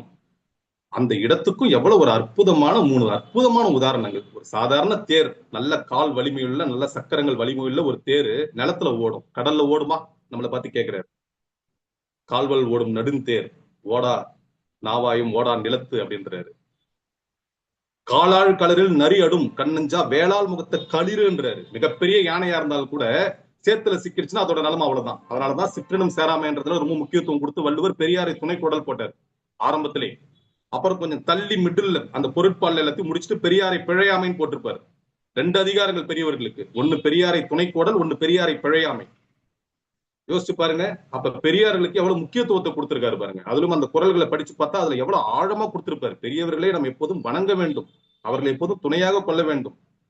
நான் ஒரு இளைஞன் தான், என்னை விட பல இளைய மாணவ மாணவிகள் எல்லாம் பார்த்துட்டு இருக்கீங்க. ஆனால் நமக்கெல்லாம் வழிகாட்டுபவர்கள் இப்படிப்பட்ட மிகச்சிறந்த பெரியவர்கள். நமது பிரம்மநாயகம் ஐயா போன்று, நமது நீதியரசர் நடராஜன் ஐயா போன்று, நமது திருக்குறள் காமராஜ் ஐயா போன்று இந்த தமிழினத்தின் வீழ்ச்சியை, நீட்சியை, இந்த விருட்சத்தை இன்னும் கொண்டு சேர்க்க வேண்டும் என்ற அடிப்படையில் கொண்டும் பொழுது அவர்களுடைய துணையோடு நாம் செல்லும் பொழுது இதைத்தான் நம் தமிழினம் நமக்கு வழிகாட்டியிருக்கு.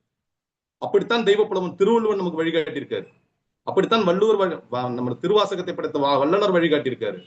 திருவாசகத்தை படைத்த மாணிக்க வாசகர் வழிகாட்டியிருக்காரு. இப்படி பல ஞானிகள் எல்லாம் இந்த பெரியார்களாக இருந்து பல அரசர்களுக்கு வழிகாட்டியிருக்காங்க, மனித சமுதாயத்துக்கு வழிகாட்டியிருக்காங்க.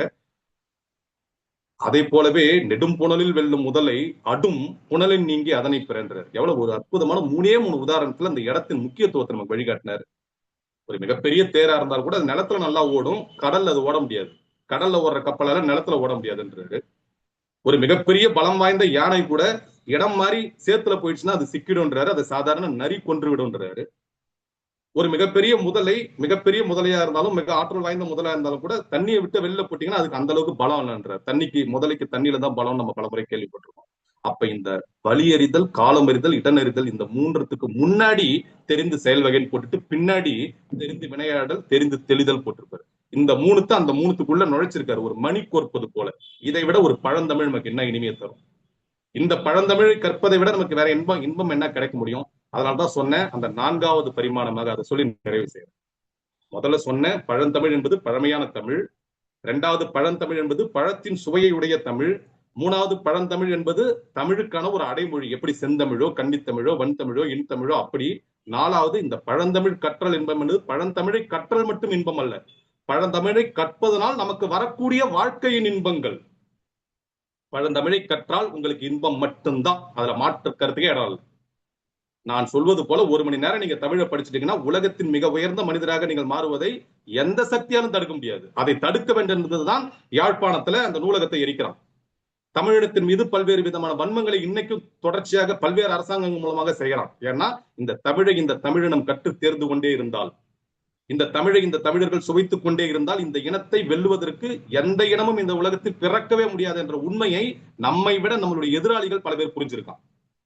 நாம் அதை இன்னும் உணராம இருக்கோம். நாம் அதனுடைய பெருமையை தெரியாம இருக்கோம். தமிழ் எனக்கு அவ்வளவு பேச வராது என்பதை பெருமையாக சொல்லக்கூடிய ஒரு அவல நிலையில இருக்கும். எவ்வளவு ஒரு கேவலமான நிலைமை! ஒரு தமிழனாக இருந்து கொண்டு பல இடங்களில் ஜல்லிக்கட்டு என்ற ஒரு மிகப்பெரிய போராட்டம் நடப்பதற்கு முன்பாக என்னுடைய புகையிலையில் ஆராய்ச்சிக்கான பல்வேறு கட்டுரைகளை நான் படிக்கும் பொழுது ஆங்கிலத்தில் தான் அந்த செஷன்ஸ் என்று சொல்வார்கள், செமினாரை நடத்தக்கூடிய ஒரு வழக்கம் வச்சிருந்தேன். எப்பொழுது நம்மளுடைய அந்த மானமுள்ள தமிழினம், போர் என்றால் புலிகுணம், பொங்கும் என்ப காதல் என்றால் பூமணம், புகழ்மிக்க மானம் என்றால் உலகுக்கு ஒரே இனம் தமிழினம், வீறு கொண்டு எழுந்து அந்த அற்புதமான விளையாட்டை, வீர விளையாட்டை மீண்டும் நாங்கள் கொண்டு வந்தே தீர்வோம் என்று தன்னெழுச்சியாக செயல்பட்டு கொண்டு வந்ததோ அன்னைக்கே ஒரு முடிவு எடுத்து அதை பல மேடைகள் சொல்லிட்டு இருக்கேன். இன்று வரை அதை செயல்படுத்துற, இனிமேலும் அதை செயல்படுத்துவேன். தமிழ் தெரிந்தவர்கள் முன்பாக, ஈவன் அது மருத்துவ விஷயமாக இருந்தாலும் சரி, மருத்துவ செய்தியாக இருந்தாலும் தமிழில் தான் அந்த செஷன், அந்த செமினார் நடத்தப்படும். தமிழில் தான் அந்த கருத்தரங்கம் நடத்தப்படுது. தமிழ் தெரிந்தவர்கள் முன்பாக தமிழில் பேசுவது என்பதுதான் தமிழுக்கு நாம் கொடுக்கின்ற மிகப்பெரிய மரியாதை. பெங்களூர் போறேன், அங்க நான் ஆங்கிலத்தில் தான் பண்ணி ஆகணும். தேவைப்பட்ட கன்னடத்துல கொஞ்சம் பேசுவேன். சுவிட்சர்லாந்து போனா அங்க முழுக்க ஆங்கிலத்தில் தான் பண்ணி ஆகணும். அங்க தமிழ் தெரியாது. தமிழ் தெரிந்தவர்கள் முன்பாக கூட தமிழை பேசுவதை தவறாக அல்லது தமிழை பேசுவதை கேவலமாக நினைக்க ஒரு கேவலம் என்ன இருக்கு? பல பேருக்கு அந்த நிலையை பார்க்க முடியுது. அதனுடைய ஒரு நீட்சி தான் அம்பிகா காக்கா பீ பாருன்னு போடுறான். அம்பிகா காப்பி பார அம்பி காக்கா பீ பாருன்னு போட்டான். என்னடா இப்படி எழுதி வச்சிருக்கான்னு கேக்குறேன். எந்த இடத்துல லாவ பொண்ணு, எந்த இடத்துல லாவ பொண்ணுன்னு தெரியல. கொம்பு எங்க பொண்ணும், கொம்பு எங்க போடணும்னு தெரியல. சில வார்த்தைகளை அனர்த்தமா போடுறான். அவர் சொத்து தகராறு செய்தான்ன்றத ஒருத்தன் செத்து தகராறு செய்தான ஆயிட்டான். அவன் தான் செத்து போயிட்டான், எப்படி தகராறு செய்வான்? அவர் சோறு சாட்டாருன்றது ஒருத்தன் சேறு சாட்டாருன்னு ஆயிட்டான். இதெல்லாம் எழுதுறது யாரான்னு பார்த்தா படிச்சவங்க, சாதாரண பார்த்தா அது பண்ணடாது இல்லை, எல்லாம் பெரிய பெரிய பேராசிரியர்கள், தமிழ் பேராசிரியர். பணத்துக்காக படிக்கிற படிப்பா தமிழ்? பணத்துக்காக எடுக்கின்ற பட்டமா தமிழ்? அப்படி பார்த்தா என்னுடைய மருத்துவத்திற்கு என்னுடைய பல லட்சக்கணக்கான பணங்களை அள்ளி கொடுப்பது என்னுடைய மருத்துவ தொழில் தானே. நான் ஏன் இந்த தமிழை படிக்கணும்? இப்படி நம்மளுடைய ஞானிகள் நினைச்சிருந்தா தெய்வப்புலவன் திருவள்ளுவன் ஒரு நாட்டை ஆண்ட மன்னனா இருந்திருப்பார். திருமந்திரத்தை எழுதிய திருமூலர் அவர் ஞானியா இருந்து அவர் போயிருக்கலாம். மகாகவி பாரதி ஒரு மிகப்பெரிய புலவன், நிறைய இந்த உலகத்தையே வாங்கியிருக்கலாம். குறிப்பா அந்த சமஸ்தானம், புதுக்கோட்டை சமஸ்தானத்தை 2 கவிதையை புகழ்ந்து பாடியிருந்தா வாங்கியிருக்கலாம். தேடிச்சோறு நிதந்தென்று பல சின்னஞ்சிறு கதைகள் பேசி மனம் மாடி துன்பமிக விழன்று பிற வாட பல செயல்கள் செய்து நிறைய கூட்டிக்கிற பருவம் எய்தி கொட்டும் கூற்றுக்கிற என பின் மாயும் சில வேடிக்கை மனிதரை போல் நான் வீழ்வேன் என்று நினைத்தாயோன்ட்டு நீ சாதாரண ஒரு ராஜா தான். நீ ராஜா என்பதனால் உனக்கு அடிமை பண்றதுக்காக உனக்கு சேவகம் பண்றதுக்காக நான் படிச்சுட்டு இருக்க புஸ்தகத்தை வச்சுட்டு ஒடியார முடியாதுன்ட்டு வீரத்தோடு விளையாடியவன் மகாகவி பாரதி. அதனாலதான் அன்னைக்கு அவருக்கு நிலம் இல்லை, அன்னைக்கு வீடு இல்லை. ஆனா இன்னைக்கு பாரதியார் நகர், பாரதியார் தெரு, பாரதியார் பல்கலைக்கூடம், பாரதியார் கல்லூரி, தமிழ் உள்ளவரை பாரதி இருப்பார். அப்படிப்பட்ட இனத்தின் நீட்சியா பிறந்திருக்கும். அப்ப அவர் ஏன் தமிழ் படிச்சாரு? மிகப்பெரிய பேராசிரியராக இருந்த பாரதிதாசன் ஏனமெல்லாம் எவர் செல்வர், இருந்து விட்டால் அவர் செல்வர், ஏழை பெண்களும் வேண்டும் என்று சொல்வர், கணவர் இல்லை என்றால் தொல்லை பண்ணி கொள்வர், எவர் செல்வர் என்று கூவி பணம் இல்லாதவரிடம் உலாவி தவறாமல் சொக்குப்பொடி தூவி கேட்பான் தட்டை கொடுத்து பட்டு சேலையை பாவி, ஜரிகை பட்டு சேலையை சுரண்டி தர வருவான் சிறு கரண்டி, அரசே நீ அத்திருடர்களை அண்டி 5-6 மாதம் சிறைக்கு போக தண்டின்ட்டு ஒரு சாதாரண ஒரு கரண்டி மேல இருக்கிற மோகத்தை வச்சுக்கிட்டு பட்டு சேலை திருடின்னு போயிடுவான் அந்த காலத்துல. இன்னைக்கு எப்படி ஓட்டுக்கு காசு கொடுத்து ஓட்டு திருடுறானோ அது மாதிரி அதை சவுக்கடியாக தன் பாட்டில் உரைத்த ஒரு புரட்சி பாவலன் பாவேந்தர் பாரதிதாசன். அவர் மிகப்பெரிய சம்பளத்தோடு வேலை செய்த ஒரு நல்லாசிரியர். அவர் ஏன் தமிழை பாடணும்? கல்லெடுத்து முள்ளெடுத்து காட்டு பெருவழியை மல்லெடுத்து திண்டோல் மரத்தால் வளப்படுத்தி ஊராக்கி உங்கும் நகராக்கி நாடென்று வாழ்ந்த பெருமை பெற்றானவன். மாநிலத்தை குறிஞ்சி முல்லை மருதம் நெய்தல் என்று நானிலமாக பிரித்தாண்ட நாகரிக மைந்தனவன். ஆழ கடல் கடந்தான், அஞ்சும் சமர் கடந்தான், சூழும் பனிமலையை சுற்றி கொடி பொறித்தான், முக்குளித்தான், ஆழிக்குள் முத்தெடுத்தான், தோழிக்குள் எக்களிப்பு மீதுரை ஏலம் இலகு முதல் பண்டங்கள் பல ஏற்றி பயன் நல்கும் மானியத்தால் கண்டங்கள் பல சுற்றி களமேறி வந்தவன் தான். அஞ்சாமை மிக்க வந்தான், சான்றோர்கள் அஞ்சுவதை எண்ணி அஞ்சு அகற்றிடுவான் பாடுறான். மிகச்சிறந்த கவிஞர் முடியரசன் பாரதிதாசனின் பரம்பரை கவிஞர்களில் முதன்மையான ஒரு கவிஞர். ஏன் அதை ஒரு பாடணும்? ஒரு மிகச்சிறந்த பேராசிரியர், அரசாங்க சம்பளத்தில் வேலை செஞ்சவர். இந்த தமிழினத்தின் பெருமையை தமிழ் உணர வேண்டும் என்று பாடப்பட்டுச்சு. அப்படித்தான் சங்க இலக்கியமாக இருந்தாலும் சரி, தற்கால இலக்கியமாக இருந்தாலும் சரி, இன்று நடந்து கொண்டிருக்கின்ற கலந்துரையாடும் பேரவை குழுவாக இருந்தாலும் சரி, இந்த தமிழின் பெருமையை உலகுக்கு நிலைநாட்ட வேண்டும், அதை தமிழர்களாக நாம் உணர வேண்டும் என்ற அடிப்படையில் மிக அற்புதமான இந்த நிகழ்ச்சிகளை தொடர்ச்சியாக நடத்தி கொண்டிருக்கின்றோம். இதை உலகமெங்கும் வாழும் தமிழர்கள் உணர்ந்து இந்த பழந்தமிழின் சுவையை, நான் சொன்ன அந்த 4 பரிமாணங்களில் பழமையான இந்த தமிழின் சுவையை, பழத்தின் இனிப்பை கொண்ட இந்த தமிழின் சுவையை, மிக சிறப்பான பல அடைமொழிகளில் பழம் என்ற ஒரு அற்புதமான அடைமொழியோடு கொண்ட இந்த தமிழின் சுவையை, அனைத்தையும் கற்றால் நமக்கு கிடைக்க போகின்ற பல்வேறு விதமான வாழ்வின் இன்பங்களை அள்ளித்தரக்கூடிய இந்த தமிழின் சுவையை நீங்கள் எல்லாம் உணர வேண்டும் என்று சொல்லி இப்படிப்பட்ட ஒரு பொன்னான வாய்ப்பை மிக சிறப்பான சான்றோர்கள் ஆன்றோர்கள் முன்பாக, இளைய தலைமுறை முன்பாக பேச வாய்ப்பளித்த கலந்துரையாடும் பேரவை குழுவுக்கும், என்றென்றும் இந்த அமைப்பிற்கு என்னை அழைத்து மிக சிறப்பான உரைகளை நிகழ்த்துவதற்கு காரணமாக இருந்து கொண்டிருக்கின்ற நமது திருக்குறள் காமராஜ் ஐயா அவர்களுக்கும், மிக சிறப்பான ஒரு வழிகாட்டியாக, மிக சிறப்பான ஒரு நீதி அரசராக இருந்து தமிழின் மீது கொண்ட பற்றின் காரணமாக அனைத்து நிகழ்ச்சிகளிலுமே வந்து அந்த பேச்சாளர்களுடைய உரையை கண்காணித்து அவர்களுக்குரிய பாராட்டுதல்களை கொடுத்துக் கொண்டிருக்கும் நமது நீதியரசர் ஐயா நடராஜன் ஐயா அவர்களுக்கும், நமது பிரம்மநாயகம் ஐயா அவர்கள் வரலாற்று செய்திகளோடு இந்த தமிழினத்தின் வரலாறை இந்த உலகம் படைக்க வேண்டும், பார்க்க வேண்டும் என்ற அடிப்படையில் தொடர்ச்சியாக செயல்பட்டுக் கொண்டிருக்கின்ற ஐயா அவர்களுக்கும், இதன் இயக்குனர் நமது தமிழன் ஐயா அவர்களுக்கும், மற்றும் இந்த அமைப்பில் இணைந்திருக்கின்ற அத்தனை மிகப்பெரிய ஆளுமைகளுக்கும், சின்னஞ்சிறு குழந்தைகளுக்கும், வளரும் தலைமுறைக்கும், புதிய தலைமுறைக்கும், இளைய தலைமுறைகளுக்கும், என்னுடைய அழைப்பு ஏற்று இங்கு வந்திருக்கின்ற என்னுடைய இயக்கத்தின் அன்பு உறுப்பினர்களுக்கும், மற்றும் இந்த நிகழ்ச்சியை பார்த்துக் கொண்டிருக்கின்ற உலகமெங்கும் வாழும் தொப்புள் குடி உறவுகளுக்கும் என்னுடைய வணக்கத்தை சொல்லி என்னுடைய உரையை நிறைவு செய்கின்றேன். நன்றி, வணக்கம், வாழ்க தமிழ். சிறப்பாக உரையாற்றிய ஐயா அவர்களுக்கு கலந்துரையாடுவோம் பேரவையின் சார்பாக நன்றிகள் தெரிவித்துக் கொள்கிறோம். அடுத்ததாக வாழ்த்துரை வழங்குவதற்கு நீதியரசர் நடராஜன் ஐயா அவர்களை அன்புடன் அழைக்கிறோம். அனைவருக்கும் வணக்கம். நமது கலந்துரையாடுவோம் பேரவையின் கருவூலம் ஐயா மருத்துவர் கலைவேந்தன் அவர்களுடைய உரையை கேட்டு இன்பம் அடைந்தோம். தலைப்பு பழந்தமிழ் கற்றல் இன்பம் என்பதாகும். அதை பற்றி உரையை கேட்பதிலும் இன்பம் என்பதை நாங்கள் அனைவருமே உணர்ந்தோம். நிகழ்ச்சியின் துவக்கத்திலே எனக்கு ஒரு ஐயப்பாடு இருந்து கொண்டே வந்தது.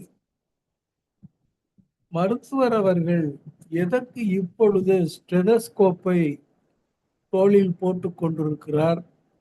இது ஒரு மாலை நேர இலக்கிய நிகழ்வு தானே, இதற்கு எதற்கு ஸ்டெதஸ்கோப்பை தோளில் போட்டு கொண்டிருக்கிறார் என்று எனக்கு ஒரு ஐயப்பாடு இருந்து கொண்டே வந்தது. அந்த ஐயப்பாட்டை ஐயா அவர்களே போக்கிவிட்டார். எதற்காக போட்டிருக்கிறேன் என்பதை சொல்லிவிட்டார். அது நம்ம மக்கள் அப்படித்தான் இருக்கிறாங்க. மருத்துவர்னா வேற மாதிரி நினைக்கிறாங்க. அது ஐயா சொன்னது சரியானதுதான். பொதுவா மருத்துவருக்கு 3 பணிகள் உள்ளன.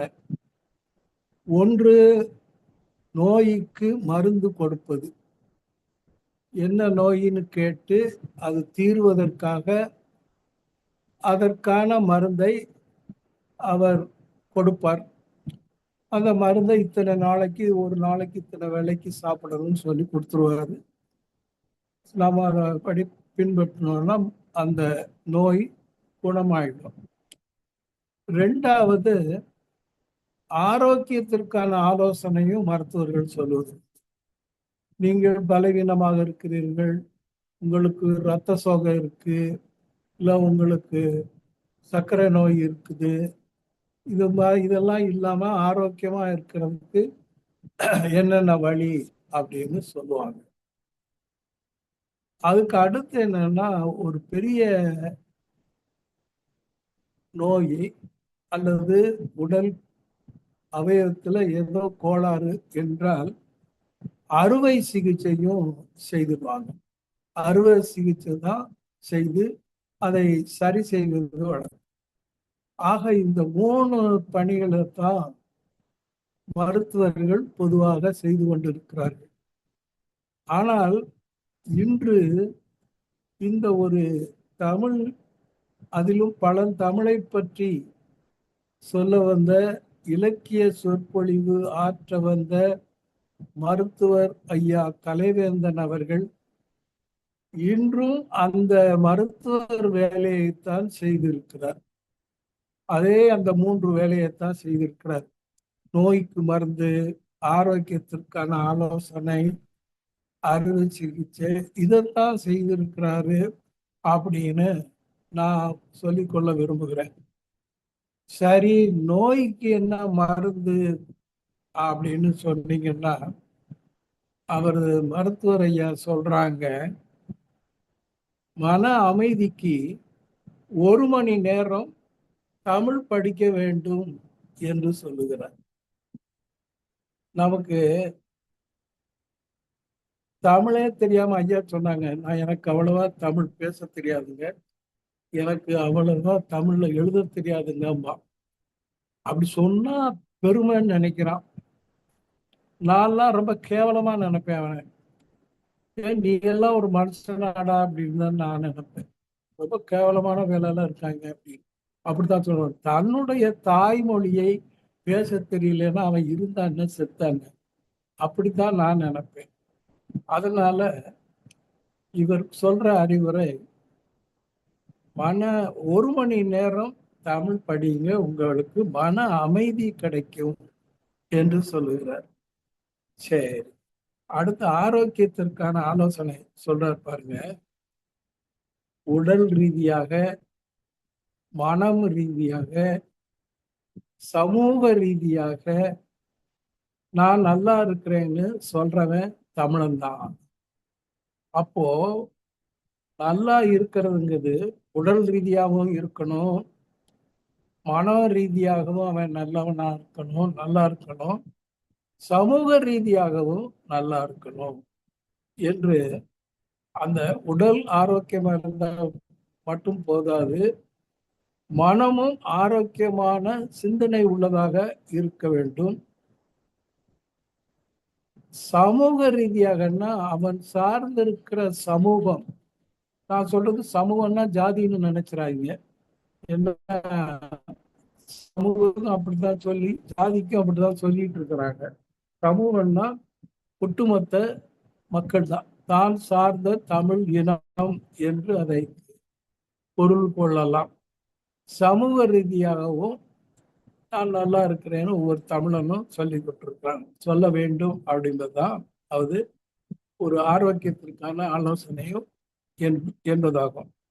அடுத்து பார்த்தீங்கன்னா, அறுவை சிகிச்சை. அதுக்கு ஐயா சொல்றாரு பாருங்க, தமிழை பழித்தவனை தாய் தடுத்தாலும் விடே அப்படிங்கிற. தமிழை சொன்னாலும் தமிழ்ல என்ன இருக்கு, தமிழ் படிச்சா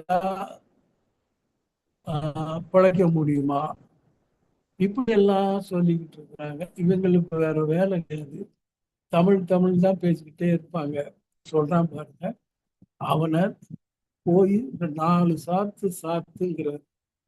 அப்படி நீ புறப்படும் போது உங்க அம்மாவே தடுத்தாலும் விட்டுறாத, தாயே தடுத்தாலும் விடையல் என்று சொல்லி இருக்கிறார்கள் என்பதை ஐயா அவர்கள் அழகாக சொன்னார்கள். இதுல ஜாதி 2 தான் அப்படிங்கிறதுக்கு இது ஒரு புதிய ஒரு ஜாதியை, 2 ஜாதியை அறிமுகப்படுத்துகிறார். அது என்ன ஜாதி அப்படின்னா, தமிழ் அறிவு உள்ளவர், தமிழ் அறிவு இல்லாதவர். இந்த 2 ஜாதி தான் நாட்டுல இருக்கு அப்படின்னு சொன்னார்.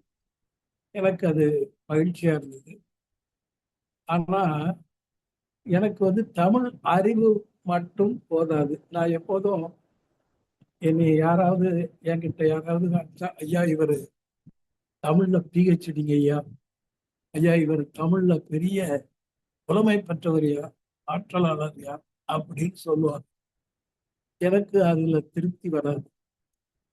தமிழை படித்திருக்கலாம், தமிழ் அறிவு இருக்கலாம், தமிழ் உணர்வு இருக்கிறதா என்பதைத்தான் நான் முதலில் பார்ப்பேன்.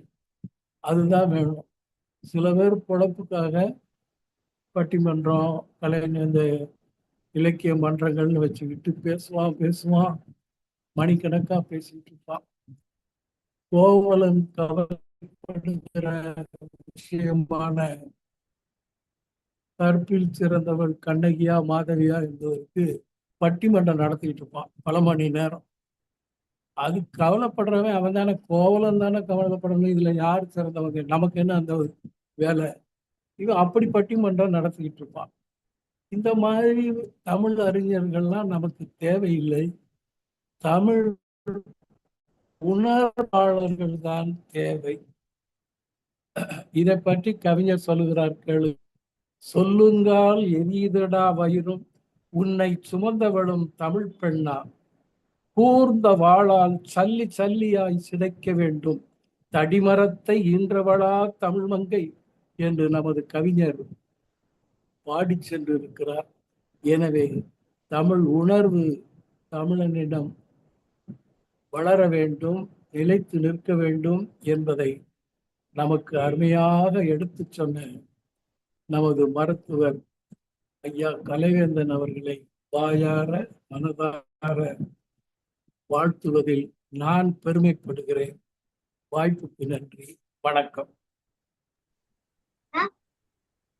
நன்றி ஐயா. அடுத்ததாக வாழ்த்துறை வழங்குவதற்கு திருக்குறள் காமராஜரை அழைக்கிறோம். இதன் கையாண்ட இருக்குமாறு டெல்லி பிரம்மநாயகம் அவர்களை அன்பு கேட்டுக்கொள்கின்றோம். பாருங்களேன். நான் நலம் என்னும் நலனுடைமை அந்நலம் யான் நலத்து உள்ளதும் அன்று. வன்மை என்று சொல்லப்படும் நலம் ஒருவனுடைய உடைமையார். அந்நலம் மற்ற நலங்களில் அடங்காது. அவற்றினும் மருத்துவர் கலைவேந்தன் ஐயாவுடைய உரை சிறந்தது என்று சொல்லி, உள்ளுவதெல்லாம் உயர் உள்ளல் மற்ற தள்ளினும் தள்ளாமை நீர்த்து, நினைப்பதெல்லாம் உயர்வாக நினைக்க வேண்டும். அவ்வுயர்வு கை கூடாவிட்டாலும் அந்நினைப்பை விட்டுவிடக் கூடாது. அந்நினைப்பு ஒரு காலத்தில் கை கூடும் என்று சொல்லி, இவ்வளவு நேரம் ஒரு மழை பெய்தது போல, பெரும் மழை பெய்தது போல மிக சிறப்பாக இந்த உரையை நிகழ்த்தி அமர்ந்திருக்கிற எழுதகை நண்பர் மருத்துவர் பாரத் சேவை தமிழ்ச்சம்மல் மருத்துவர் கலைவேந்தன் ஐயாவை வாழ்த்துவதிலும் வணங்குவதிலும் வரவேற்பதிலும் நான் பெரும் மகிழ்ச்சி அடைகிறேன்.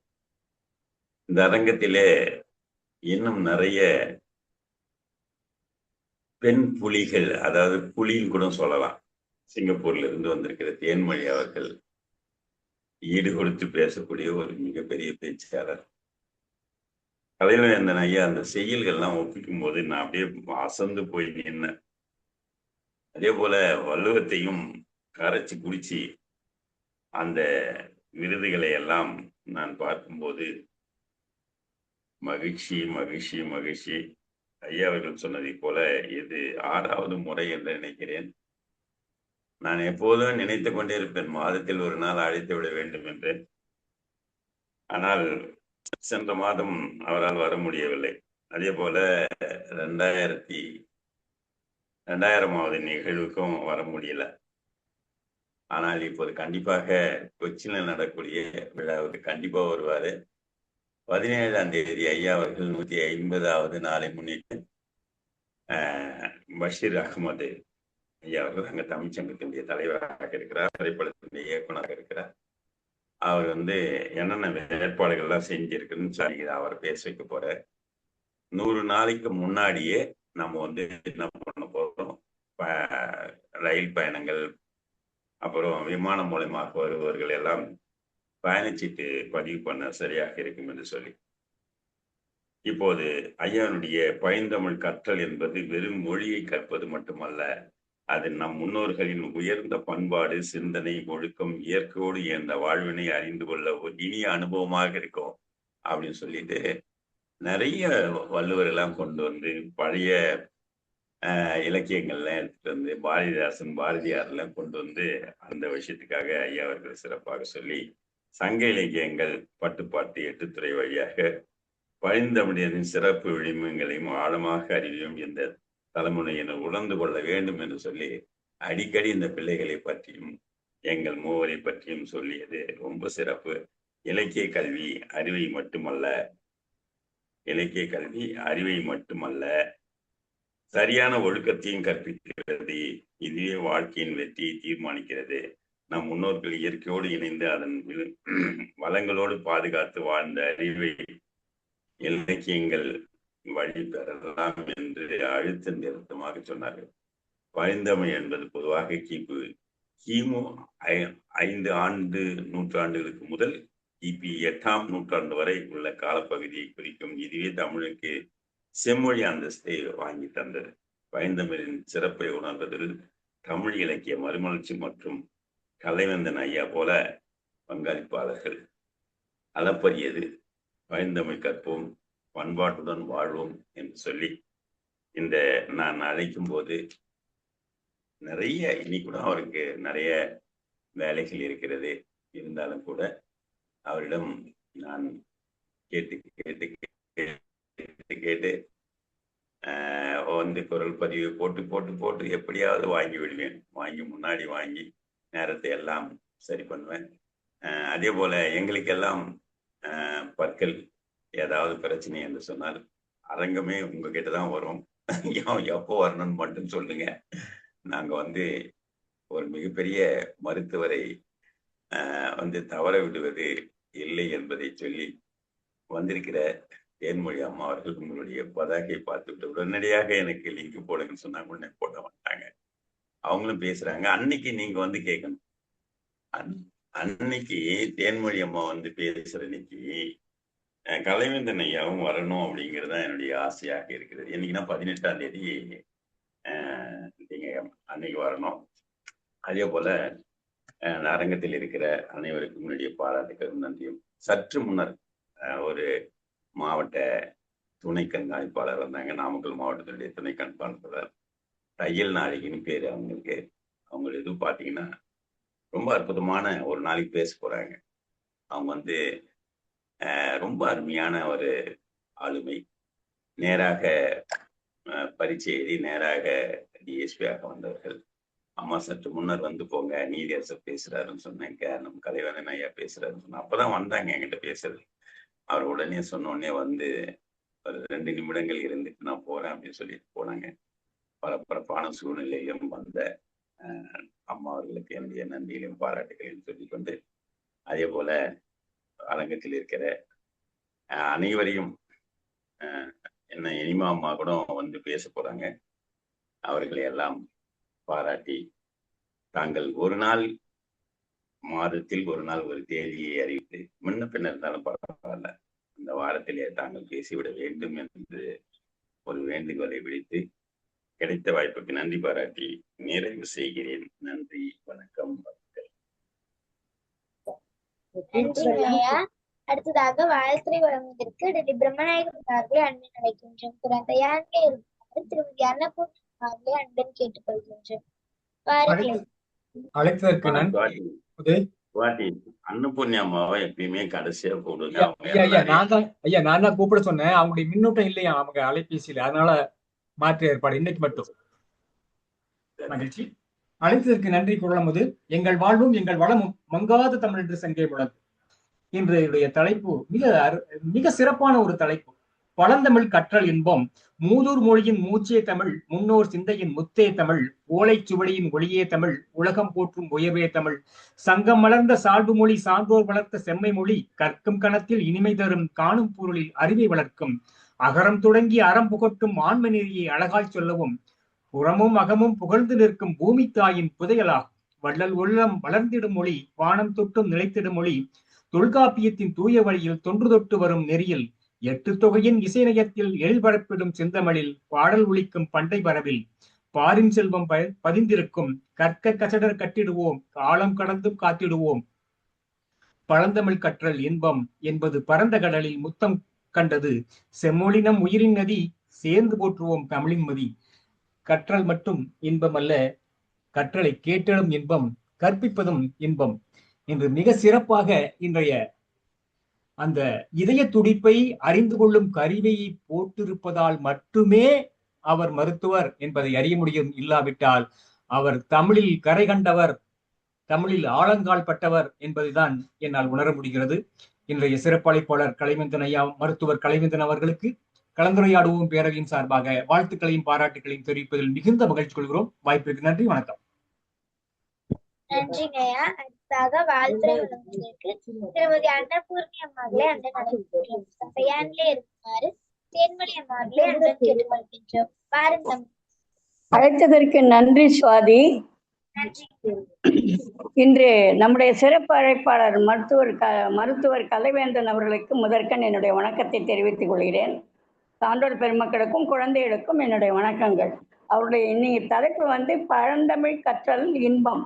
ரொம்ப அருமையா இருந்தது. அதாவது ஆரம்பிக்கும் போதே தமிழை போற்றி உரையை துவங்கியது ரொம்ப அருமையா இருந்தது. அதாவது கேட்டுட்டே இருக்கணும் போல் இருக்கு தமிழ். அதாவது சில பேருக்கு அந்த தமிழ் உச்சரிப்பே சரியா வரமாட்டேங்கிறது. ஆனா இவர் பேசும்போது மருத்துவராக இருந்து இந்த தமிழ்ல எவ்வளவு பற்றுள்ளவரா இருக்காங்கிறது அவரோட உரையிலிருந்து நன்றாக தெரிகிறது. நாம் சுவாசித்து கொண்டிருப்பதும் தமிழ் தான் அப்படிங்கிறத ஆணித்தரமா சொன்னாரு. அவருடைய கருத்து என்னன்னா, அதாவது சாரதா அவர்களின் சுரதா அவர்களின் கவிதையை பற்றி அழகா சொன்னாங்க. அது 10 வரிகள்ல எதெல்லாம் இன்பம் கொடுக்கறதுங்கிறத அழகா சொன்னாங்க.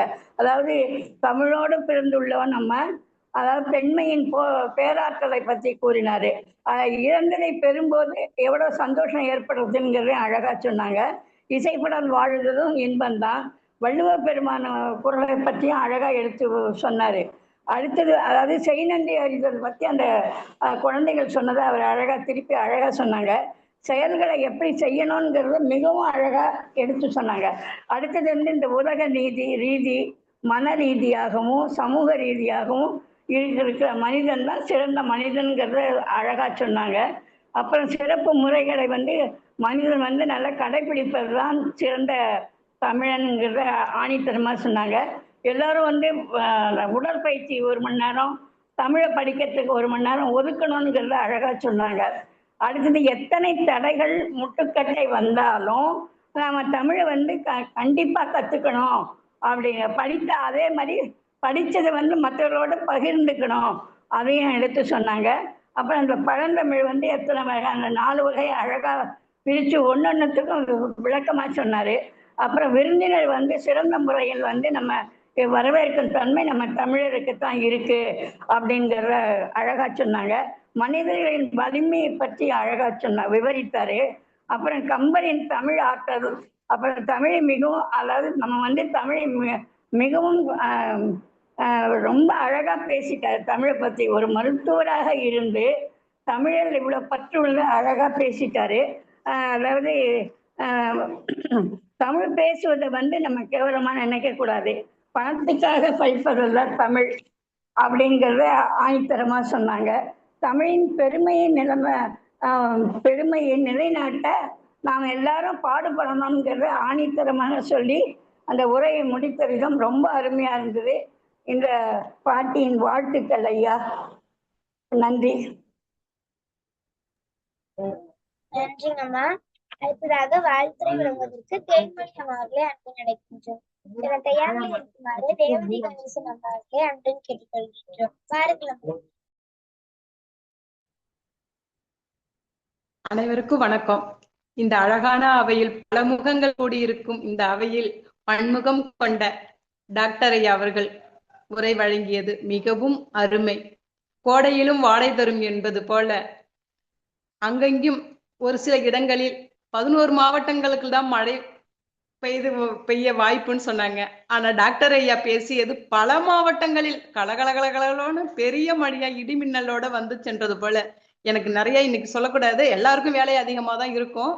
ஒரு சில முக்கியமான வேலைப்பாடுகளை கொஞ்சம் தள்ளி வைத்து சாரோட உரையை கேட்கணும்னு நான் நிறைய இடத்துல சாரோட உரையை கேட்டிருக்கேன். ஆனா திரும்ப திரும்ப கேட்கணும்ட்டு தான் இருக்கும். ஆனா இந்த 1 மணி நேரம் போனது தெரியவே இல்லை. நான் பேச வேண்டியதெல்லாம் நீதியரசர் ஐயாவும் சொல்லிட்டாங்க, நம்மளோட காமராஜ் ஐயாவும் சொல்லிட்டாங்க, அம்மா அவங்களும் சொல்லிட்டாங்க. அவங்கள பத்தி பேசணும்னா பேசிக்கிட்டே நம்ம இருக்கலாம். திருக்குறளை எப்படி அவங்க ஐயா பேசிக்கிட்டே இருப்பாங்களோ அதே மாதிரி மருத்துவர் ஐயாவை பத்தி பேசணும்னா நம்ம பேசிக்கிட்டே இருக்கலாம். ஒவ்வொரு சொல்லும் ஒவ்வொரு முத்தாதான் கொட்டும். நல்ல வாய்ப்பு தந்த குட்டியம்மா உங்களுக்கு நன்றிங்கடா சொல்லம். இந்த வாய்ப்பு தந்த நமது பேரவை அவைக்கும் பணிவான வணக்கத்தை தெரிவித்துக் கொண்டு நல்லதொரு நிகழ்வு சந்திப்போம். வாழ்க வளமுடன். சிறப்பான விருந்தினர் இந்த நிகழ்வு 1 மணி நேரம் டெய்லி தினமுந்தோறும் 1 மணி நேரம் தமிழுக்காக ஒதுக்குங்கன்னு சொல்லுவாங்க. அந்த தமிழை இன்னைக்கு காதாலையும் கேட்டாச்சு, கண்ணாலையும் பார்த்தாச்சு. ரொம்ப மிக்க மகிழ்ச்சிங்க ஐயா. நன்றி.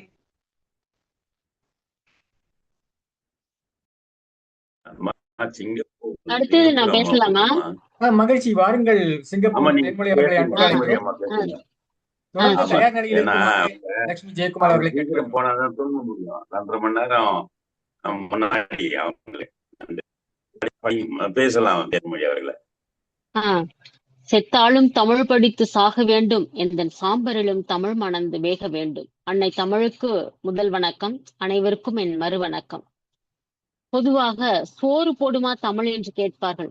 அதற்கு பதில் சொல்லியது போல அரை மணி நேர பேச்சு இருந்தது. மிக அழகாக நறுக்கு தெரித்தாற் போல நான்முகத்தன்மை பழந்தமிழ் என்பதன் நான்முகத்தன்மையை சுட்டிக்காட்டி, கூறுகெட்டவன் கேள்வி கேட்கிறான் சோறு போடுமா தமிழ், ஊரு விட்டு வேறூரு வந்துனை ஒன்றிணைத்ததை தமிழ், ஆதி மொழியடா அறிவு விளக்கடா நீதி நெருப்புடா தமிழ், அருட்சோதி வடிவடா சொர்க்க வனமடா சோழை பூவடா தமிழ் என்று முழங்கிய மருத்துவர் ஐயா அவர்களுக்கு மிக்க நன்றி.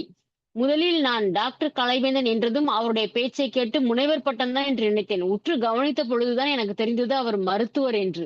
இவ்வளவு ஆழங்கால் பட்ட ஒரு மருத்துவரை பார்ப்பதில் எனக்கு மிகுந்த சந்தோஷம். உங்களுடைய தமிழ் பற்று வளரட்டும். வாழ்த்துக்கள். நன்றி.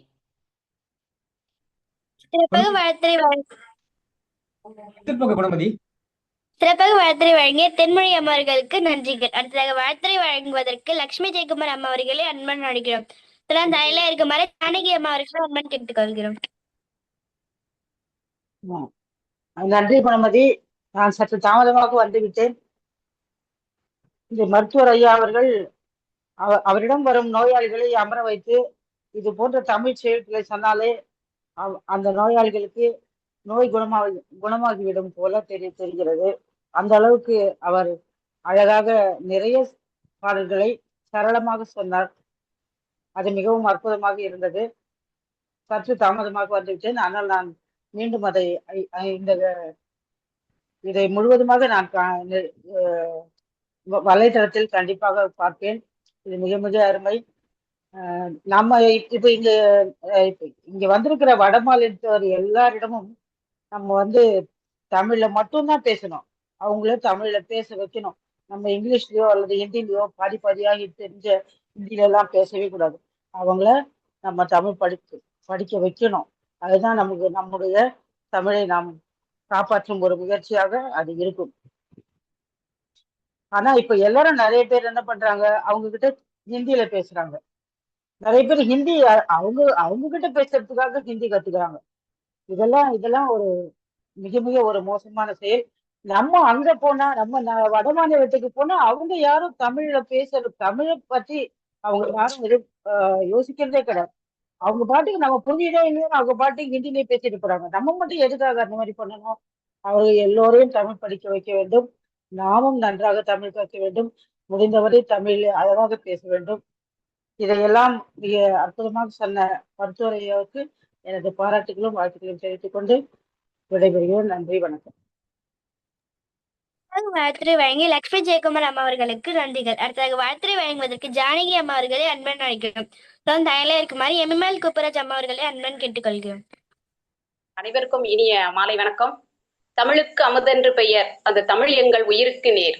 இன்று நம்முடைய அவைக்கு வந்த சிறப்பு அழைப்பாளர் கலைவேந்தன் அவர்கள் தமிழுக்கே வேந்தனாக பேசிய விதம் மிகவும் அருமையாக இருந்தது. அது மட்டுமல்ல, இந்த கலந்துரையாடும் பேரவை இன்று தமிழ் இலக்கியத்தாலும் திருக்குறளாலும் தமிழ் தோரணங்களால் களை கட்டியது என்றே கூறலாம்.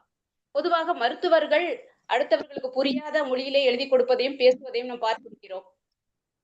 ஆனால் இன்று பேசிய மருத்துவர் அவர்கள் முழுக்க முழுக்க சுத்த தமிழனாக பேசிய விதம் என்னை வியக்க வைத்தது. சுரதா அவர்களின் 10 வகையான இன்பம் எடுத்துக்காட்டிய விதம், திருக்குறளை பயன்படுத்திய விதம் அனைத்தும் மனதுக்கு நிறைவாக இருந்தது. ஐயா அவர்கள் தமிழை கசாயமாக கரைத்து குடித்திருப்பார் போலும். அவருடைய வாயிலே இன்று தமிழ் நடனம் ஆடியது. அத்தகைய தமிழ் அறிவை பெற்ற நம்முடைய நண்பர் அவர்களுக்கு என்னுடைய வாழ்த்துக்களையும் வணக்கத்தையும் மற்றும் நன்றியும் தெரிவித்துக் கொள்கிறேன். வாய்ப்பளித்த அனைவருக்கும் நன்றி. சிறப்பாக வாழ்த்துறை வழங்கிய ஜானகி அம்மா அவர்களுக்கு நன்றிகள். அடுத்ததாக வாழ்த்துறை வழங்குவதற்கு எம்எல் குப்பராஜ் அம்மா அவர்களை அன்பன் அழைக்கிறோம். தொடர்ந்து அயலே இருக்குமாறு அருள் ஜெயந்தி அம்மா அவர்களை அன்பன் கேட்டுக்கொள்கிறோம். அனைவருக்கும் மாலை வணக்கம். தமிழ் இனி மெல்ல சாகும் அப்படின்னு சொன்னாங்க. அது கேட்டு நிச்சயமாவே எனக்கு ரொம்ப கஷ்டமா இருக்கும்.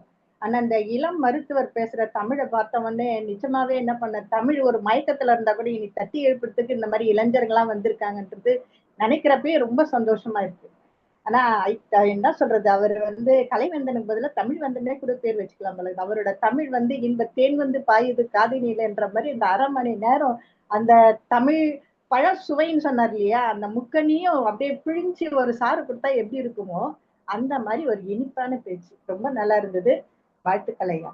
வணக்கம் அனைவருக்கும். வணக்கம். சிறப்பாக வாழ்த்துறை வழங்கி எம்எல் குப்பராஜ் அம்மா அவர்களுக்கு நன்றிகள். அடுத்ததாக வாழ்த்துறை வழங்குவதற்கு அருள் ஜெயந்தி அம்மா அவர்களை அன்பன் அழைக்கிறோம். அனைவருக்கும் இனிய மாலை வணக்கம். இந்த கலந்துரையாடல் பேரவையிலே ஆன்றோர்களும் சான்றோர்களும் கலந்த அவையிலே தமிழை போற்றி சுரதா அவர்களின் ஒரு சிறந்த தலைப்பை தன்னுடைய தலைப்பாக எடுத்துக்கொண்டு வெளியிலும் மழை நம்முடைய இந்த அவையிலும் மழை என்று சொல்வது போல கொட்டி தீர்த்திருக்கிறார் நம்முடைய மருத்துவர் ஐயா அவர்கள்.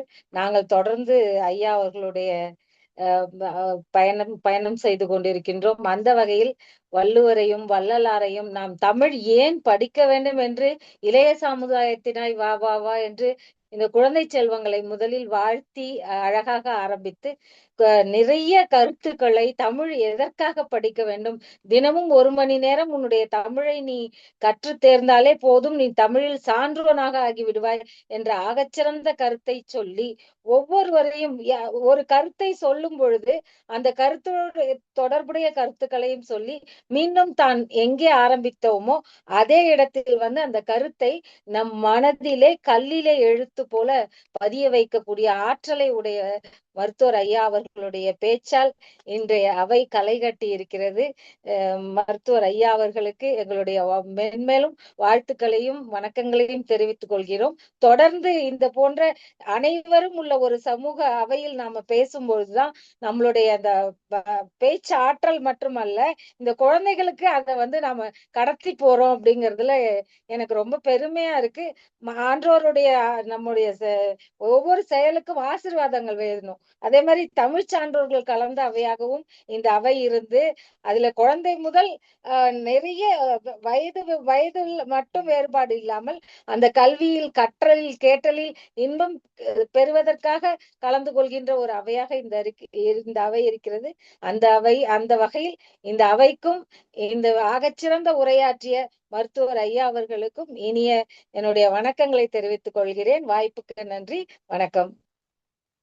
சிறப்பாக வாழ்த்துரை வழங்கிய அருள் ஜெயந்தி அவர்களுக்கு நன்றிகள். இரண்டு கேள்வி விருது காணல் உரை என்பது இந்த சிறப்படைப்பதற்கு மீண்டும் ஒரு முறை வழங்கும் வாய்ப்பாகும். இதில் தமது நிகழ்ச்சியில் கலந்து கொண்டு உரையாற்றிய அனுபவத்தை பற்றியும் ஏதேனும் கருத்துக்கள் விடுபட்ட அந்த கருத்துக்களையும் மேலும் இந்த களம் சிறப்பாக நடைபெறுவது ஏதேனும் கருத்துக்கள் இருந்த அந்த கருத்துக்களும் தொடர்ந்து வழங்க வருமாறு இன்றைய சிறப்பு அழைப்பாளர் கலைவேந்தன் ஐயா அவர்களை அன்புடன் அழைக்கிறோம்.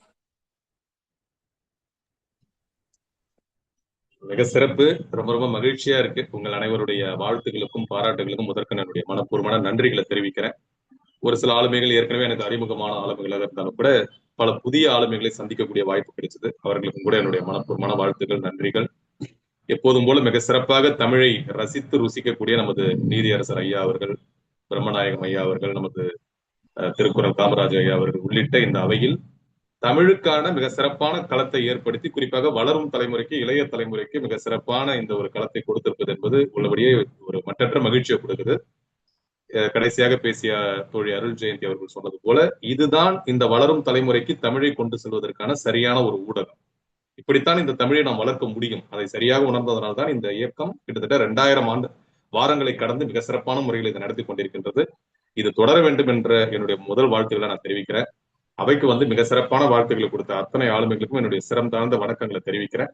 ஓரிரு கருத்துக்களை மட்டும் சொல்லி என்னுடைய இந்த நிகழ்ச்சியை நிறைவு செய்யறேன். மீண்டும் நேரம் கிடைக்கும் போது ஐயா அவர்கள் கூட அப்போது என்னை கூப்பிடுவாங்க. கடுமையான பனிச்சூழலின் காரணமாக வர முடியலனாலும் கூட தமிழ் என்பதே ஒரு பனி தான். நான் பலமுறை சொல்லியிருக்கேன். கடுமையான பனிச்சூழலின் போது நம் மனதை பனி போல குளிர்விப்பதுதான் தமிழின் மிகச்சிறந்த தலையாய பனின்னு சொல்லுவேன். சோ தமிழின் தலையாய பனியே நம் மனதை பனி போல மாற்றுவதுதான், எத்தனை பணிகள் இருந்தாலும். சோ அப்படிப்பட்ட அடிப்படையில வாய்ப்புகள் நிச்சயமாக நான் மீண்டும் நம்மளுடைய கலந்துரையாடல் பேரவையில் கலந்து கொள்வேன் என்பதை இந்த நேரத்தில் தெரிவிக்கிறேன். அயல் தேசத்துல இருந்து நம்மளுடைய தேன்மொழி அவர்கள், அவங்க பேருங்க தமிழே ஒரு தேன்மொழி தான். அவங்களோட பேரே தேன்மொழி. அவங்க தமிழ் என்பதனுடைய மறுபேர் தான் அவங்க வச்சிருக்காங்க. ஒரு நிமிடங்கள் பேசினாலும் கூட மிக அற்புதமா சொல்லி தமிழ் உணர்வு எப்படி இருக்க வேண்டும் என்பதை அழகாக பதிவு செஞ்சாங்க. நம்மளுடைய மகிழ்ச்சி மகிழ்ச்சி மகிழ்ச்சி மகிழ்ச்சி மகிழ்ச்சி வாழ்த்துக்கள் வாழ்த்துக்கள். சோ அத்தனை ஆளுமைகள் இளம் பிஞ்சுகளில் இருந்து தொடர்ச்சியாக வருபவர்கள் இருந்து புதிய ஆளுமைகள் இருந்து அனைவரும் கொடுத்தாங்க. சீர்காழில இருந்து ரேவதி அவர்கள் கூட மிக சிறப்பான கருத்துக்கள் சொன்னாங்க. பெண்மையின் பேராற்றல் ஒரு புத்தகம் எழுதினேன். அதை சொல்லி நான் இந்த நிகழ்ச்சியை நான் நிறைவு செய்யலாம் நினைக்கிறேன். என்னுடைய பங்களிப்பை அந்த புத்தகம் அடுத்த ஆண்டு சாகித்ய அகாடமிக்காக விருதுக்கான பரிந்துரைக்கான பட்டியலில் இருக்கு. அந்த பெண்மையின் பேராற்றலாக இருந்த மிகச்சிறந்த 3 ஞானிகளை பற்றி என்னுடைய உரையில நான் குறிப்பிடணும்னு நினைச்சேன். அதை மட்டும் குறிப்பிட்டு என்னுடைய உரையை நிறைவு செய்யறேன். வான்குருவியின் கூடு வல்லரக்கு தொல்கரையான் தேன் சிலம்பி யாருக்கும் செய்யறிதாம் யாம் பெரிதும் வல்லோமே என்று வலிமை சொல்ல வேண்டாம் கான் எல்லோருக்கும் ஒவ்வொன்றிலிருந்து நமக்கு வழிகாட்டின அபை பிராட்டி. யோசிச்சு பாருங்க, அபை பாட்டி இல்ல. நம்ம பல நேரங்கள்ல அபை பிராட்டின்னு சொல்லணும். நம்ம அபையாருனாலே நம்ம திருவிளையாடல் படம் பார்த்துட்டு அபைய பாட்டின்னு சொல்றோம். அபை என்பவர் மிக சிறப்பான அழகும் அறிவும் கொண்ட ஒரு ஆளுமையா அந்த காலத்துல வாழ்ந்திருக்காங்க, பெண்மையின் பேராற்றலா. சோ ஒரு தூக்கணாங்குருவி கட்டுற கூட நம்ம ஒரு சாதாரண எறும்பு கட்டிட முடியாது. ஒரு கரையான் கட்டுகின்ற புத்தை மனுஷனால கட்டிட முடியாது. ஒரு தேனி சேகரிக்கின்ற தேன் கூட்டை ஒரு மனிதனால செஞ்சிட முடியாது. ஒவ்வொரு உயிரினத்துக்கும் ஒரு தனித்துவம் இருக்கு.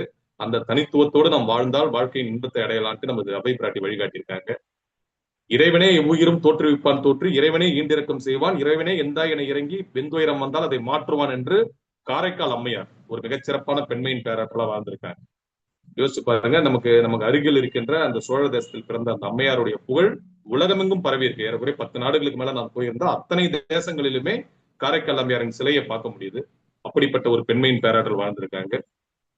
புல்லும் சிலம்பினக்கால் புல்லறையான் கோயிலிலே வெள்ளை விழிசங்கின் பேரறவும் கேட்டிலையோ என்று அந்த காலையில் எழுவது, அதிகாலையில் எழுந்து இறைவனை வணங்குவது, இயற்கையை வணங்குவது என்ற அந்த மகத்துவத்தை நம்மளுடைய ஆண்டாள் அம்மையார் வழிகாட்டியிருக்காங்க. இப்படி பெண்மையின் பேராற்றல்களாகவும் இந்த பழந்தமிழில் சுவை சேர்த்தவர்கள் அதிகம். கடைசியாக நம்மளுடைய வள்ளுவ பெருமானை இந்த நேரத்துல பதிவு செய்யறது மறுபடியும் பொருத்தமா இருக்கும்னு நினைக்கிறேன். ஏன்னா வான் சிறப்பு யோசிச்சு பாருங்க, இறைவாழ்த்துக்கு அடுத்த அதிகாரமே வான் சிறப்பு. அந்த வானின் சிறப்பு எந்த அளவுக்கு இருக்குன்னா, நேற்று வரை கடும் வெயிலை அரித்து சுட்டெரித்த அந்த வானம் இன்று அற்புதமான மழையை பெய்து நம்மளை எல்லாம் குளிர்விச்சிருக்கு. அப்படிப்பட்ட ஒரு வல்லமையை கொண்டது அந்த வான் சிறப்பு. அப்படிப்பட்ட அந்த இயற்கையெல்லாம் வைத்துதான் நமது பாரதி கூட மருத்துவர் என்ற முறையில் இந்த கவிதையை சொல்லி நிறைவு செய்யறேன்.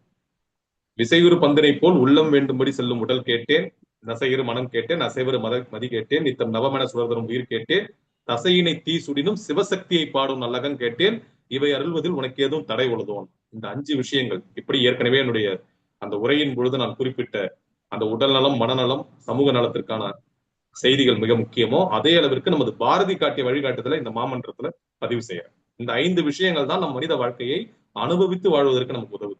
யாராக இருந்தாலும் சரி, எந்த வயதாக இருந்தாலும் சரி, எந்த துறையை சேர்ந்தவர்களாக இருந்தாலும் சரி. விசையுறு பந்தினை போல் உள்ளம் வேண்டும்படி செல்லும் உடல். ஒரு செவுத்துல ஒரு பந்து அடிச்சா எப்படி திரும்பி வருதோ அந்த அளவிற்கு நம் மனம் சொல்வதை கேட்டு செயல்படுகின்ற உடல். நசையறு மனம், ஒரு தெளிவற்ற மனமாக இல்லாமல், அதனால்தான் மனதில் உறுதி வேண்டும்னே பாரதி எழுதியிருப்பான். தெளிவான தீர்க்கமான எதை எப்போது செய்ய போகிறோம் என்று நம்மளுடைய ஞானிகள் சொன்ன வழிகாட்டுதலின்படி வாழுகின்ற ஒரு நசையறு மனம். அசைவரு மதி, இது செய்யலாமா அது செய்யலாமா, இது செஞ்சது ரைட்டா அது செஞ்சது தப்பா என்று நிகழ்காலத்தில் வாழாமல் கடந்த காலத்திலும் எதிர்காலத்திலும் அலைபாய்கின்ற அந்த மதி இல்லாமல், நித்தம் நவமென சுடர் தரும் உயிர், இன்று புதிதாய் பிறந்தோம் என்று எண்ணிக்கொள்ளடான்றான். அப்படி ஒவ்வொரு நாளும் தீபம் ஜோடி போல சுடர்விட்டு பிரகாசிக்கின்ற உயிராக ஒவ்வொரு நாளையும் அனுபவித்து வாழ வேண்டும்.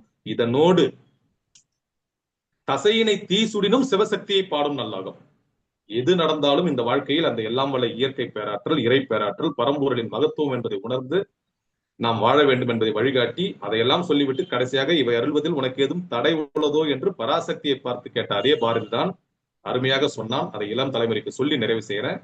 அகத்திலே தெளிவு, நெஞ்சிலே உறுதி, அன்பிலே வெள்ளம். அகத்திலே அன்பினோர் வெள்ளம், அறிவிலே தெளிவு, நெஞ்சிலே உறுதி, அகத்திலே அன்பினோர் வெள்ளம் அப்படின்னா.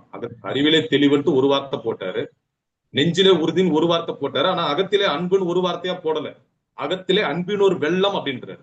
ஏன்னா அன்பென்று கொட்டு முரசன் அவர் தான் பாடினாரு. அன்பும் சிவமும் ரெண்டென்று அறிவியலார் என்று திருமூலர் பாடியிருக்காரு.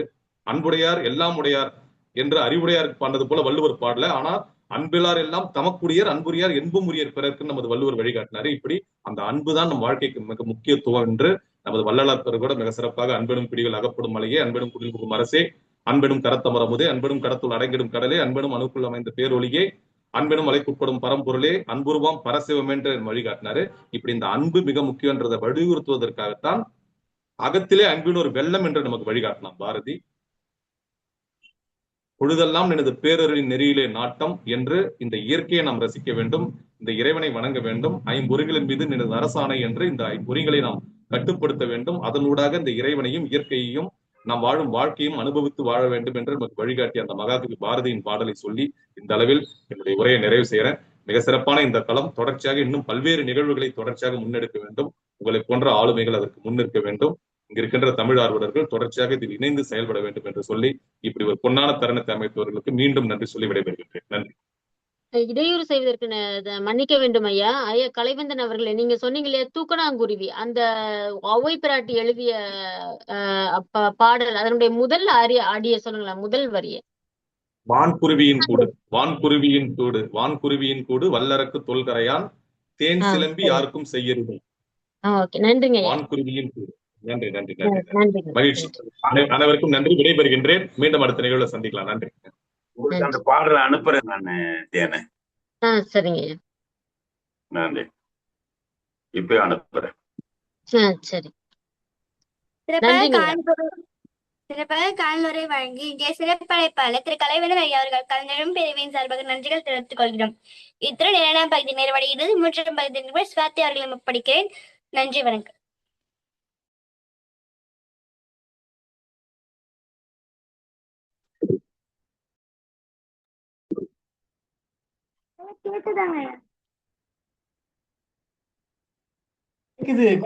தொடருங்க. கேக்குது சுவாதி. நன்றி. அனைவருக்கும் வணக்கம். கலந்துரையாடுவோம் பேரவை தமிழ்நாடு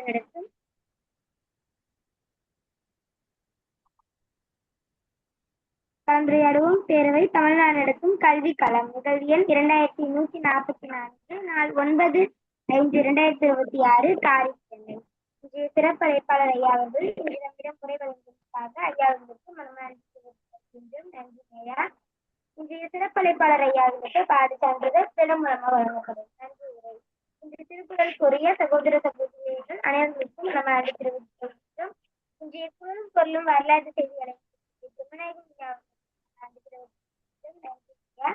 இசைப்பாடல் வழங்கிய திருமதி அன்னபூர்ணி அவர்களுக்கு மனமார்ந்த தெரிவித்துக் தொடர் வருகையாளர் அனைவர்களுக்கும் மனமார்ந்த தெரிவித்துக் முன்னாள் ஒருங்கிணைப்பாளர் அனைவர்களுக்கும் மனமார்ந்த தெரிவித்துக் கல்வி ஒருங்கிணைப்பாளர் நான் ஒரு ஐஏஎஸ் அகாடமி இயக்குனர் பேராசிரியர் தமிழினம் ஐயா அவர்களுக்கும் கண்ணம்மாள் அம்மா அவர்களுக்கும் மனமார்ந்த தெரிவித்துக் அழைப்பு பாடசாலைகள் வடிவமைப்பு தாமிலி அம்மா அவர்களுக்கும் மனமார்ந்த தெரிவித்துக் நாளைய நிகழ்வு கலந்துரையாடுவோம் பேரவை தமிழ்நாடு நடத்தும் நூல் திறனாய்வு கேள்வி எண் 2145 நாள் 10/5/2026 ஞாயிற்றுக்கிழமை. அன்றைய சிறப்பழைப்பாளர் பிரம்மநாயகம் ஐயா அவர்கள் நாளை நூல் திறனாய்வு செய்ய எடுத்துக்கொண்ட தலைப்பு பெரியார் இயக்க போராளி நாத்திக வழிகாட்டி வாழ்வியல் வழிகாட்டி ரத்தினகிரி ஐயா அவர்களின் நூலாசிரியர் திருமதி வீர வியட்நாம்.